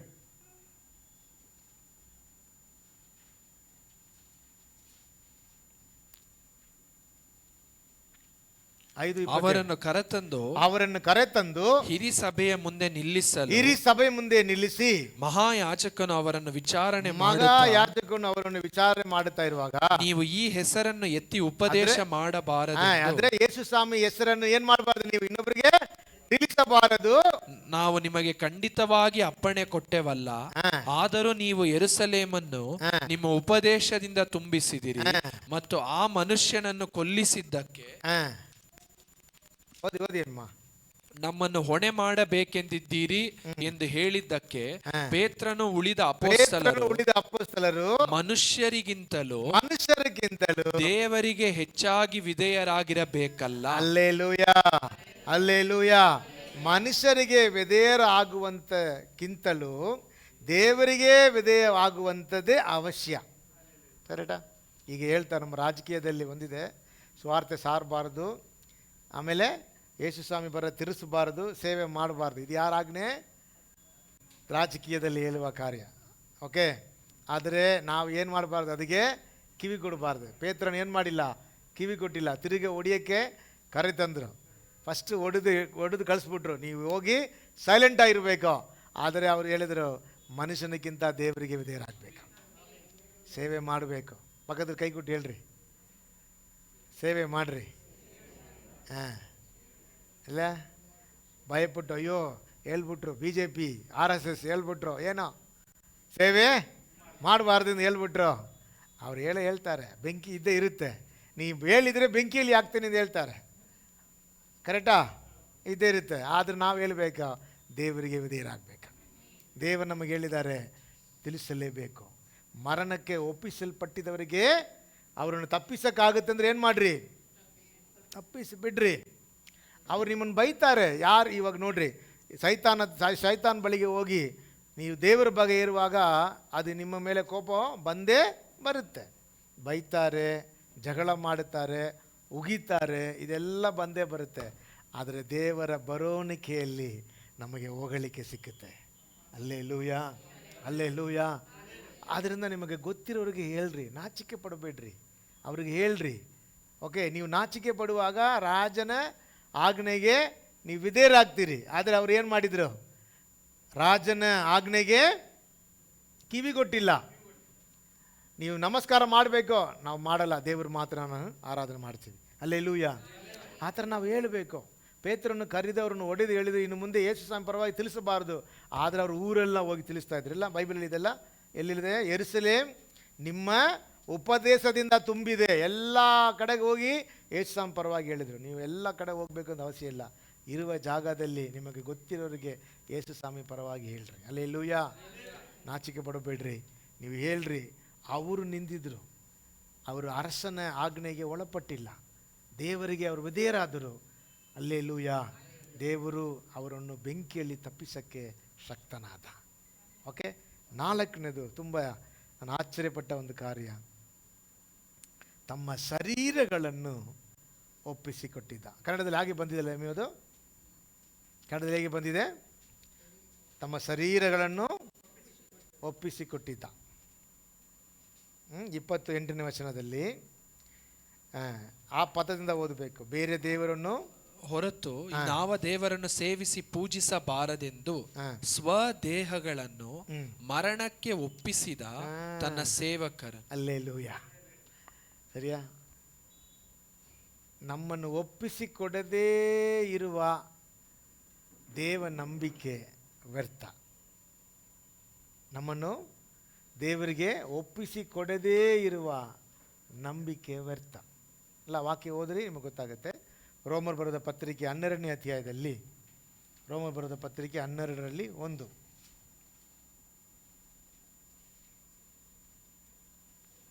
ಆದದರಿಂದ ಸಹೋದರರೇ, ದೇವರ ಕನಿಕರವನ್ನು ನಿಮ್ಮ ನೆನಪಿಗೆ ತಂದು ನಿಮ್ಮನ್ನು ಬೇಡಿಕೊಳ್ಳುವುದೇನೆಂದರೆ ನೀವು ನಿಮ್ಮ ದೇಹಗಳನ್ನು ದೇವರಿಗೆ ನೋಡ್ರಿ, ನಿಮ್ಮ ದೇಹಗಳನ್ನು ದೇವರಿಗೆ ಮೀಸಲಾಗಿಯೂ ಮೆಚ್ಚಿಕೆಯಾಗಿಯೂ ಇರುವ ಸಜೀವ ಯಜ್ಞವಾಗಿ ಅರ್ಪಿಸಿರಿ. ಇದೇ ನಿಮ್ಮ ವಿವೇಕಪೂರ್ವಕವಾದ ಆರಾಧನೆ. ಹಲ್ಲೆಲೂಯಾ. ಅಂದ್ರೆ ಏನರ್ಥ? ನಿಮ್ಮನ್ನು ಅಂಗೀಕರಿಸುವ ಆರಾಧನೆ. ಇವ ನಮ್ಮ ಆರಾಧನೆಯನ್ನು ದೇವರು ಅಂಗೀಕರಿಸಬೇಕಲ್ಲ. ನಮ್ಮ ಆರಾಧನೆ ದೇವರು ಅಂಗೀಕರಿಸಬೇಕಾದರೆ, ಇಲ್ಲ ನಾವು ಮಾಡುವ ಆರಾಧನೆ ವ್ಯರ್ಥವಿಲ್ಲದ ಆರಾಧನವಾಗಿ ಇರಬೇಕಾದರೆ, ದೇವರು ನಮ್ಮಲ್ಲಿ ಎದುರು ನೋಡುವುದು ನಮ್ಮ ಶರೀರಗಳನ್ನು ದೇವರಿಗೆ ಮೆಚ್ಚುಗೆಯಾಗಿಯೂ ಮೀಸಲಾಗಿಯೂ ಯಜ್ಞವಾಗಿ ಏನು ಮಾಡಬೇಕು? ದೇವರಿಗೆ ಸಜೀವ ಯಜ್ಞವಾಗಿ ಅರ್ಪಿಸಬೇಕು. ಅಂತ ಅರ್ಥ ಆಯ್ತಾ? ಹೀಗೆ ನಮ್ಮ ಶರೀರ ನಮ್ಮ ಕುಟುಂಬಕ್ಕೆ ಅರ್ಪಿಸಿದ್ದೀವಿ, ಆಮೇಲೆ ನಮಗೆ ತುಂಬ ಪರಿಚಯವಾದವರಿಗೆ ಅರ್ಪಿಸಿದ್ದೀವಿ, ಅದು ತಪ್ಪಿಲ್ಲ, ಅವ್ರಿಗೂ ನೀವು ಏನಾದರೂ ಮಾಡಬೇಕು. ಆದರೆ ದೇವರಿಗೆ ನೀವು ಅರ್ಪಿಸದೇ ಇದ್ದರೆ ನಿಮ್ಮಲ್ಲಿ ದೇವರ ನಾಮ ಮಹಿಮೆ ಹೊಂದೋದು ಕಷ್ಟ. ಸರಿಯಾ? ನೀವೇ ಅರ್ಥ ಮಾಡಿಕೊಳ್ರಿ. ನೀವು ಹೇಳ್ರಿ, ಎಷ್ಟರವು ನಿಮ್ಮ ದೇಹಗಳನ್ನು ದೇವರಿಗೆ ಒಪ್ಪಿಸಿಕೊಟ್ಟಿದ್ದೀರಿ ಅಂದರೆ ಏನರ್ಥ? ಆತನಿಗಾಗಿ ಏನಾದರೂ ಮಾಡಬೇಕು, ಆತನಿಗಾಗಿ ಏನಾದರೂ ಮಾಡಬೇಕು. ಕಾರಣ ಈ ಶರೀರ ದೇವರಿಗೆ ಸ್ವಂತ. ಹಲ್ಲೆಲೂಯ. ಏನಾದರೂ ಒಂದು ಮಾಡಿರಿ. ನೀವು ದುಡಿತಾ ಇದ್ದೀರಿ, ನಿಮ್ಮ ದುಡಿಮೆ ಅವಶ್ಯ, ಚೆನ್ನಾಗಿ ದುಡಿದು ನಿಮ್ಮ ಕುಟುಂಬವನ್ನು ಸಾಕ್ತಾ ಇದ್ದೀರಿ, ಇದೆಲ್ಲ ಅವಶ್ಯ, ಇದೆಲ್ಲ ನೀವು ಮಾಡುತ್ತಾ ಇದ್ದೀರಿ ನಿಮ್ಮ ಕುಟುಂಬಕ್ಕಾಗಿ, ಅದರಿಂದ ನಿಮ್ಮ ಕುಟುಂಬ ಚೆನ್ನಾಗಿರುತ್ತದೆ. ಆದರೆ ದೇವರ ಮಹಿಮೆಗಾಗಿ, ದೇವರ ನಾಮ ಪ್ರಸ್ತಾಪಕ್ಕಾಗಿ, ಇಲ್ಲ ದೇವರಿಗೆ ಮಹಿಮೆ ಸಲ್ಲಿಸುವಂತೆ ಆತನಕ್ಕೂ ಏನು ಮಾಡಿರಿ, ನಿಮ್ಮ ಶರೀರಗಳನ್ನು ಒಪ್ಪಿಸ್ಕೊಡ್ರಿ. ದೇವರಿಗಾಗಿ ಸೇವೆ ಮಾಡಿರಿ, ದೇವರಿಗಾಗಿ ನಿಲ್ಲಿರಿ. ಆವಾಗ ದೇವರು ಏನು ಮಾಡುತ್ತಾರೆ? ನಿಮ್ಮಲ್ಲಿ ಮಹಿಮೆ ಹೊಂದುತ್ತಾರೆ. ಹಲ್ಲೆಲೂಯ. ಈ 4 ಕಾರ್ಯ ನೇಬೂಕದ್ನೆಚ್ಚರನಿಗೆ ಗೊತ್ತಾಯಿತು. ಸಾತ್ರಾಕ್ ಮೇಷಕ್ ಅಬೇದ್ನೆಗೋ ಇನ್ನೊಬ್ಬರ ಹತ್ರ ಹೇಳಿಲ್ಲ, ಈ ಥರ ನಾವು ಇದ್ದಿದ್ದರಿಂದ ನನಗೆ ಬಿಡುಗಡೆ ಸಿಕ್ಕಿತೆಂದು ಹೇಳಿಲ್ಲ. ಇದು ಕಂಡು ಅವನು ಹೇಳ್ತಾನೆ, ಇವರು ಇಂಥ ಅದ್ಭುತಗಳನ್ನು ಅತಿಶಯವನ್ನು ಹೊಂದುವುದಕ್ಕೆ ರಹಸ್ಯ, ಅವರು ದೇವರನ್ನೇ ಸೇವಿಸಿದರು, ಆತನನ್ನೇ ನಂಬಿದರು, ಅರಸನ ಕಟ್ಟಳೆಗೆ ಅವರು ವಿಧೇಯರಾಗಿಲ್ಲ, ತಮ್ಮ ಶರೀರಗಳನ್ನು ದೇವರಿಗೆ ಒಪ್ಪಿಸಿಕೊಟ್ಟಿದ್ದಾರೆ. ಅವಾಗ ಹೇಳ್ತಾರೆ, ಆದುದರಿಂದ ತಮ್ಮ ದೂತರನ್ನು ಕಳಿಸಿ ಅವರನ್ನು ಬಿಡಿಸಿದ್ದಾನೆ. ಅವಾಗ ಹೇಳ್ತಾರೆ, ಇಂಥ ರಕ್ಷಣೆ ಕೊಡುವುದಕ್ಕೆ ಬೇರೆ ಒಂದು ದೇವರು ಎಲ್ಲೂ ಇಲ್ಲ. ಹಲ್ಲೆಲೂಯ. ಒಂದು ಅರ್ಥ ಮಾಡ್ಕೊಳ್ರಿ, ನಾವು ಸೇವಿಸುವ ದೇವರೇ ನಿಜವಾದ ದೇವರು. ಸರಿಯಾ? ಹಲ್ಲೆಲೂಯ. ಅಂದರೆ ನಾವು ಎಷ್ಟರವು ದೇವರಿಗೆ ನಮ್ಮನ್ನು ಅರ್ಪಿಸಬೇಕು, ಒಪ್ಪಿಸಿಕೊಡಬೇಕು. ನೀವು ಯೋಚಿಸಿರಿ, 6 ದಿನ ನಿಮಗಾಗಿ ಜೀವಿಸ್ತಾ ಇದ್ದೀರಿ, 1 ದಿನ ದೇವರಿಗಾಗಿ ನೀವು ಒಪ್ಪಿಸಿಕೊಡ್ರಿ. ದೇವರು 6 ದಿನ ಕೇಳಿಲ್ಲ, 1 ದಿನ ಕೇಳುತ್ತಾರೆ. You commit yourself to God. 1 ದಿನ ದೇವರಿಗೆ ಒಪ್ಪಿಸ್ಕೊಡ್ರಿ. ಸಂಡೇ ಅನ್ಸ್ಕೊಳ್ರಿ, ನಿಮಗೆ ಸುಸ್ತಿದೆ, ಟಯರ್ಡ್ ಇದೆ, ನಿಮಗೆ ಕಷ್ಟಗಳಿದೆ, ಇದೆಲ್ಲ ಗೊತ್ತು, ನಾನು ಇಲ್ಲಂದು ಹೇಳಿಲ್ಲ. ಆದರೆ ದೇವರಿಗಾಗಿ ನೀನು ಮಾಡಿದ್ದ ಕಾರ್ಯಗಳು ಎಷ್ಟು ಎಂದು ಕೇಳುವಾಗ ನಾವು ನಾಚಿಕೆ ಪಡಬಾರ್ದು. ಆವಾಗ ಹೇಳಬೇಕು, 1 ದಿನ ದೇವರಿಗಾಗಿ ಒಪ್ಪಿಸ್ಕೊಡ್ಬೇಕು. ಇಸ್ರೇಲ್ ಜನರು 6 ದಿನ ಅವ್ರು ಹೇಳಿದ್ರು, ನೀನು ಹೋಗಿ ದುಡಿ, ಆದರೆ 1 ದಿನ ನನಗೆ ಕೊಟ್ಬಿಡು. ಅವ್ರ god is very loving god. ಒಂದೇ 1 ದಿನ, 1 ಡೇ ದೇವರಿಗೆ ಕೊಡಬೇಕು, ದೇವರಿಗೆ ಅರ್ಪಿಸಬೇಕು. ಆವತ್ತು ಯಾವುದು ಕಾರ್ಯಗಳನ್ನು ನೀವು ಇಟ್ಕೋಬಾರ್ದು. ಓಕೆ? ಯಾಕೆ ಇಟ್ಕೋಬಾರ್ದು ಅಂದರೆ, ನನ್ನ ಶರೀರ ದೇವರಿಗೆ ಉಪಯೋಗವಾಗಬೇಕು, ನಮ್ಮ ಪ್ರಯಾಸ ದೇವರಿಗೆ ಮಹಿಮೆಯಾಗಿರಬೇಕು, ನಮ್ಮಲ್ಲಿ ತೃಪ್ತಿ ಇರಬೇಕು.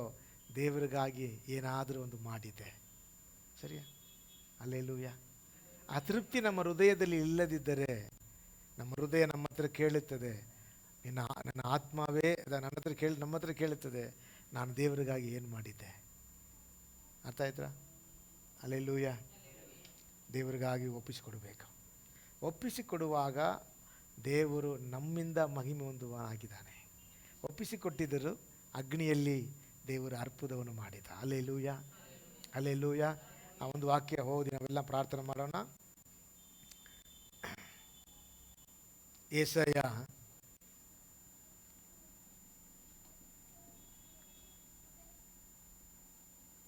43 2ನೇ ವಾಕ್ಯ.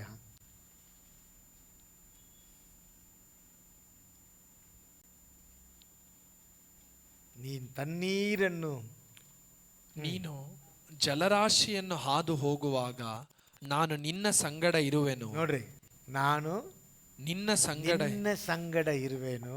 ನದಿಗಳನ್ನು ದಾಟುವಾಗ ಅವು ನಿನ್ನನ್ನು ಮುಳುಗಿಸವು. ಉರಿಯಲ್ಲಿ ನಡೆಯುವಾಗ ನೀನು ಕಂದದಿರುವಿ. ಜ್ವಾಲೆಯು ನಿನ್ನನ್ನು ದಹಿಸದು. ಯಾಕೆ? ಯೆಹೋವನೆಂಬ ನಾನು ನಿನ್ನ ದೇವರಾಗಿದ್ದೇನಷ್ಟೇ. ಹಲ್ಲೆಲೂಯಾ. ಯಾಕೆ? ನಾನು ನಿನ್ನ ಸಂಗಡ ಇರುವೆ. ಅರ್ಥ ಆಯ್ತಾ? ನದಿಗಳನ್ನು ದಾಟುವಾಗ, ನೀರಿನಲ್ಲಿ ಮುಳುಗುವಾಗ ಬೆಂಕಿಯಲ್ಲಿ ಇರುವಾಗ ಅದು ನಮ್ಮನ್ನು ಏನು ಮಾಡುವುದಿಲ್ಲ, ತಗ್ಗಿಸುವುದಿಲ್ಲ.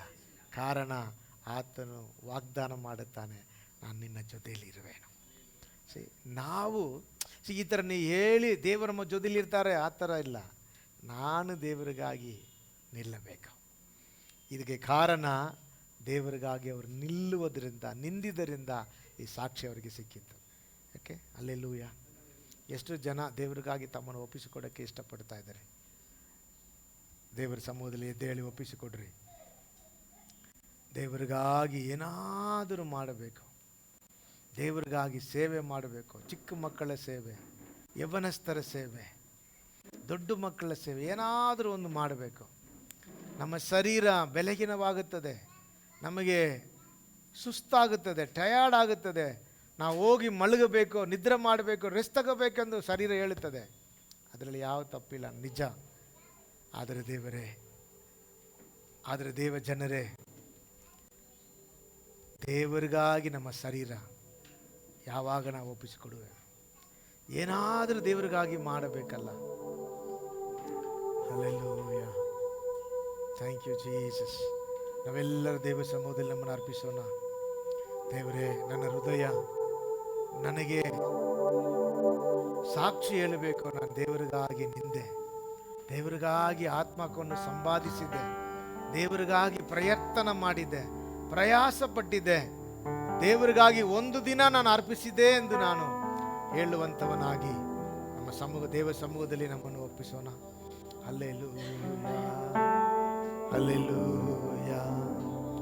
Thank you Jesus, thank you Lord. Hallelujah, hallelujah, hallelujah.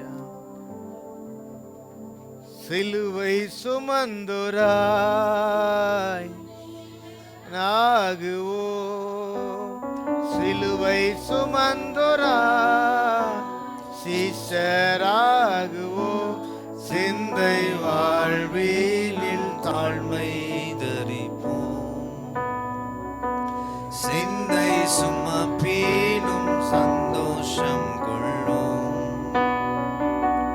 சிந்தை வாழ்விலும் தாழ்மை தரிப்போம், சிந்தை சுமப்பீனும் சந்தோஷம் கொள்ளும். தீர்மானம் ಮಾಡೋಣ. ಯೇಸು தாங்குவார், அவரே சுமப்பார், ஒரு போதும் கைவிடவே மாட்டார். ಯೇಸು தாங்குவார், அவரே சுமப்பார், ஒரு போதும் கைவிடவே மாட்டார். ஹல்லேலூயா, ಹಲ್ಲೆಲೂಯಾ. ದೇವರಿಗೆ ನಮ್ಮನ್ನು ಅರ್ಪಿಸೋಣ ಪ್ರಿಯರೇ. ಕರಗಳನ್ನು ಮೇಲೆ ಎತ್ತಿ, ದೇವರೇ, ಶಾದ್ರಕ್, ಮೇಷಕ್, ಆಬೇದ್ನೆಗೋವಂತೆ ನಿಮಗಾದ್ರೆ ಏನಾದರೂ ಮಾಡಬೇಕಪ್ಪ. ನಿಮಗಾಗಿ ನಿಲ್ಲಬೇಕಯ್ಯ.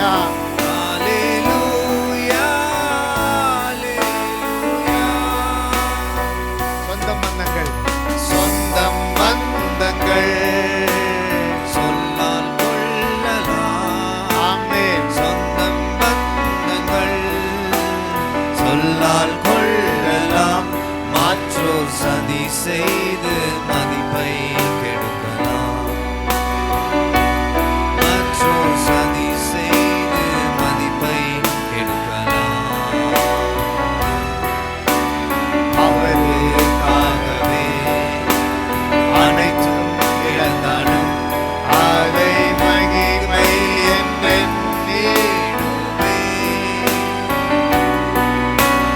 அவருக்காகவே அனைத்தும் இழந்தாலும் அதை மகிமை என்றெண்ணிடுவே. எல்லாரும் கரங்களை ஏற்றி ஹல்லேலூயா, ஹல்லேலூயா. அவருக்காகவே, ಯೇಸುವಿಗಾಗಿ ಎಲ್ಲವನ್ನು ಮಹಿಮೆ. ಎಷ್ಟು ಅವಮಾನ ಬಂದರು, ಎಷ್ಟು ನಿಂದೆ, ಎಷ್ಟು ಕಷ್ಟಗಳು, ಉಪದ್ರವ ಬಂದರು, ಯೇಸುವಿಗಾಗಿ. Hallelujah, hallelujah, hallelujah.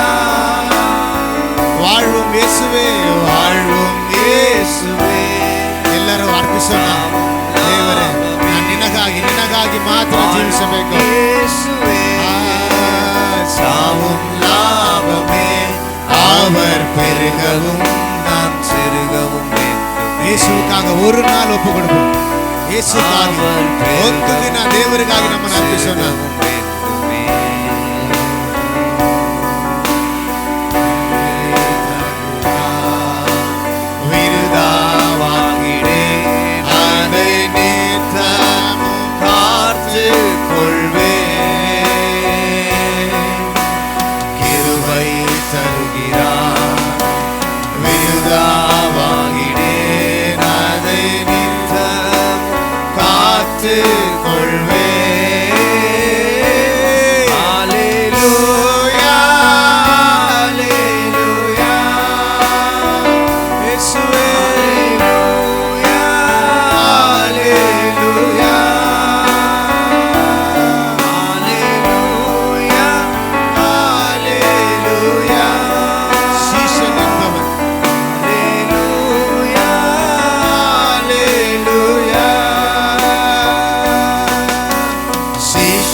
குருவை போலவே தனக்காய் வாழாமல் தன்னை தருவானே. தனக்காய் வாழாமல் தன்னை தருவானே. பரலோக சிந்தை கொண்டு உமக்காய் பணி செய்வேன் நான் அனுதினமும். ಎಲ್ಲರನ್ನು ತಮ್ಮನ್ನು ಒಪ್ಪಿಸಿಕೊಟ್ಟು ಹೇಳೋಣ. பரலோக சிந்தை கொண்டு உமக்காய் பணி செய்வேன் நான் அனுதினமோ. ஹல்லேலூயா ஹல்லேலூயா ஹல்லேலூயா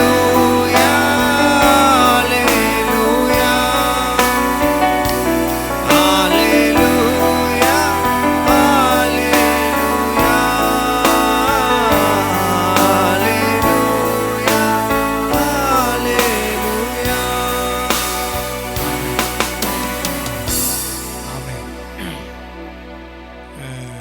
ಹೆಂಗಸ್ತರ ಕಡೆಗೆ ಒಬ್ಬರು, ಗಂಡಸ್ತರ ಕಡೆಗೆ ಒಬ್ಬರು ಪ್ರಾರ್ಥನೆ ಮಾಡೋಣ.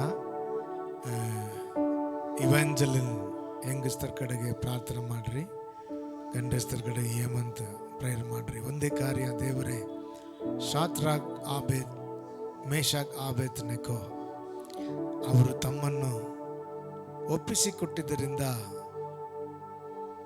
ನೆಬೂಕದ್ನೆಚ್ಚರ್ ಹೇಳುತ್ತಾನೆ ಸಾಕ್ಷಿ. ನಾವು ದೇವರೇ ಮುಂದೆ ಇರುವ ಬೆಂಕಿಯನ್ನು ನೋಡಿ ಭಯಪಡಬಾರದಪ್ಪ. ಎಷ್ಟು ಕಷ್ಟಗಳು, ಉಪದ್ರವಗಳು ಬೆಂಕಿಯಂತೆ ನಮಗೆ ಬರುತ್ತದೆ. ಆದರೂ ಅವರು ಭಯಪಟ್ಟಿಲ್ಲ, ಅವ್ರ ಕಣ್ಣೆದುರೇ ಇದೆ. ಆದರೂ ಅವ್ರು ಹೇಳ್ತಾರೆ, ದೇವರು ನನ್ನನ್ನು ಕೊಂದಾಕಿದರು, ತಪ್ಪಿಸಿದರು, ಆತನೇ ನನಗೆ ದೇವರು. ಹಲ್ಲೆಲೂಯ. ದೇವ ಸಮುದ್ರ ಪ್ರಾರ್ಥನೆ ಮಾಡೋಣ.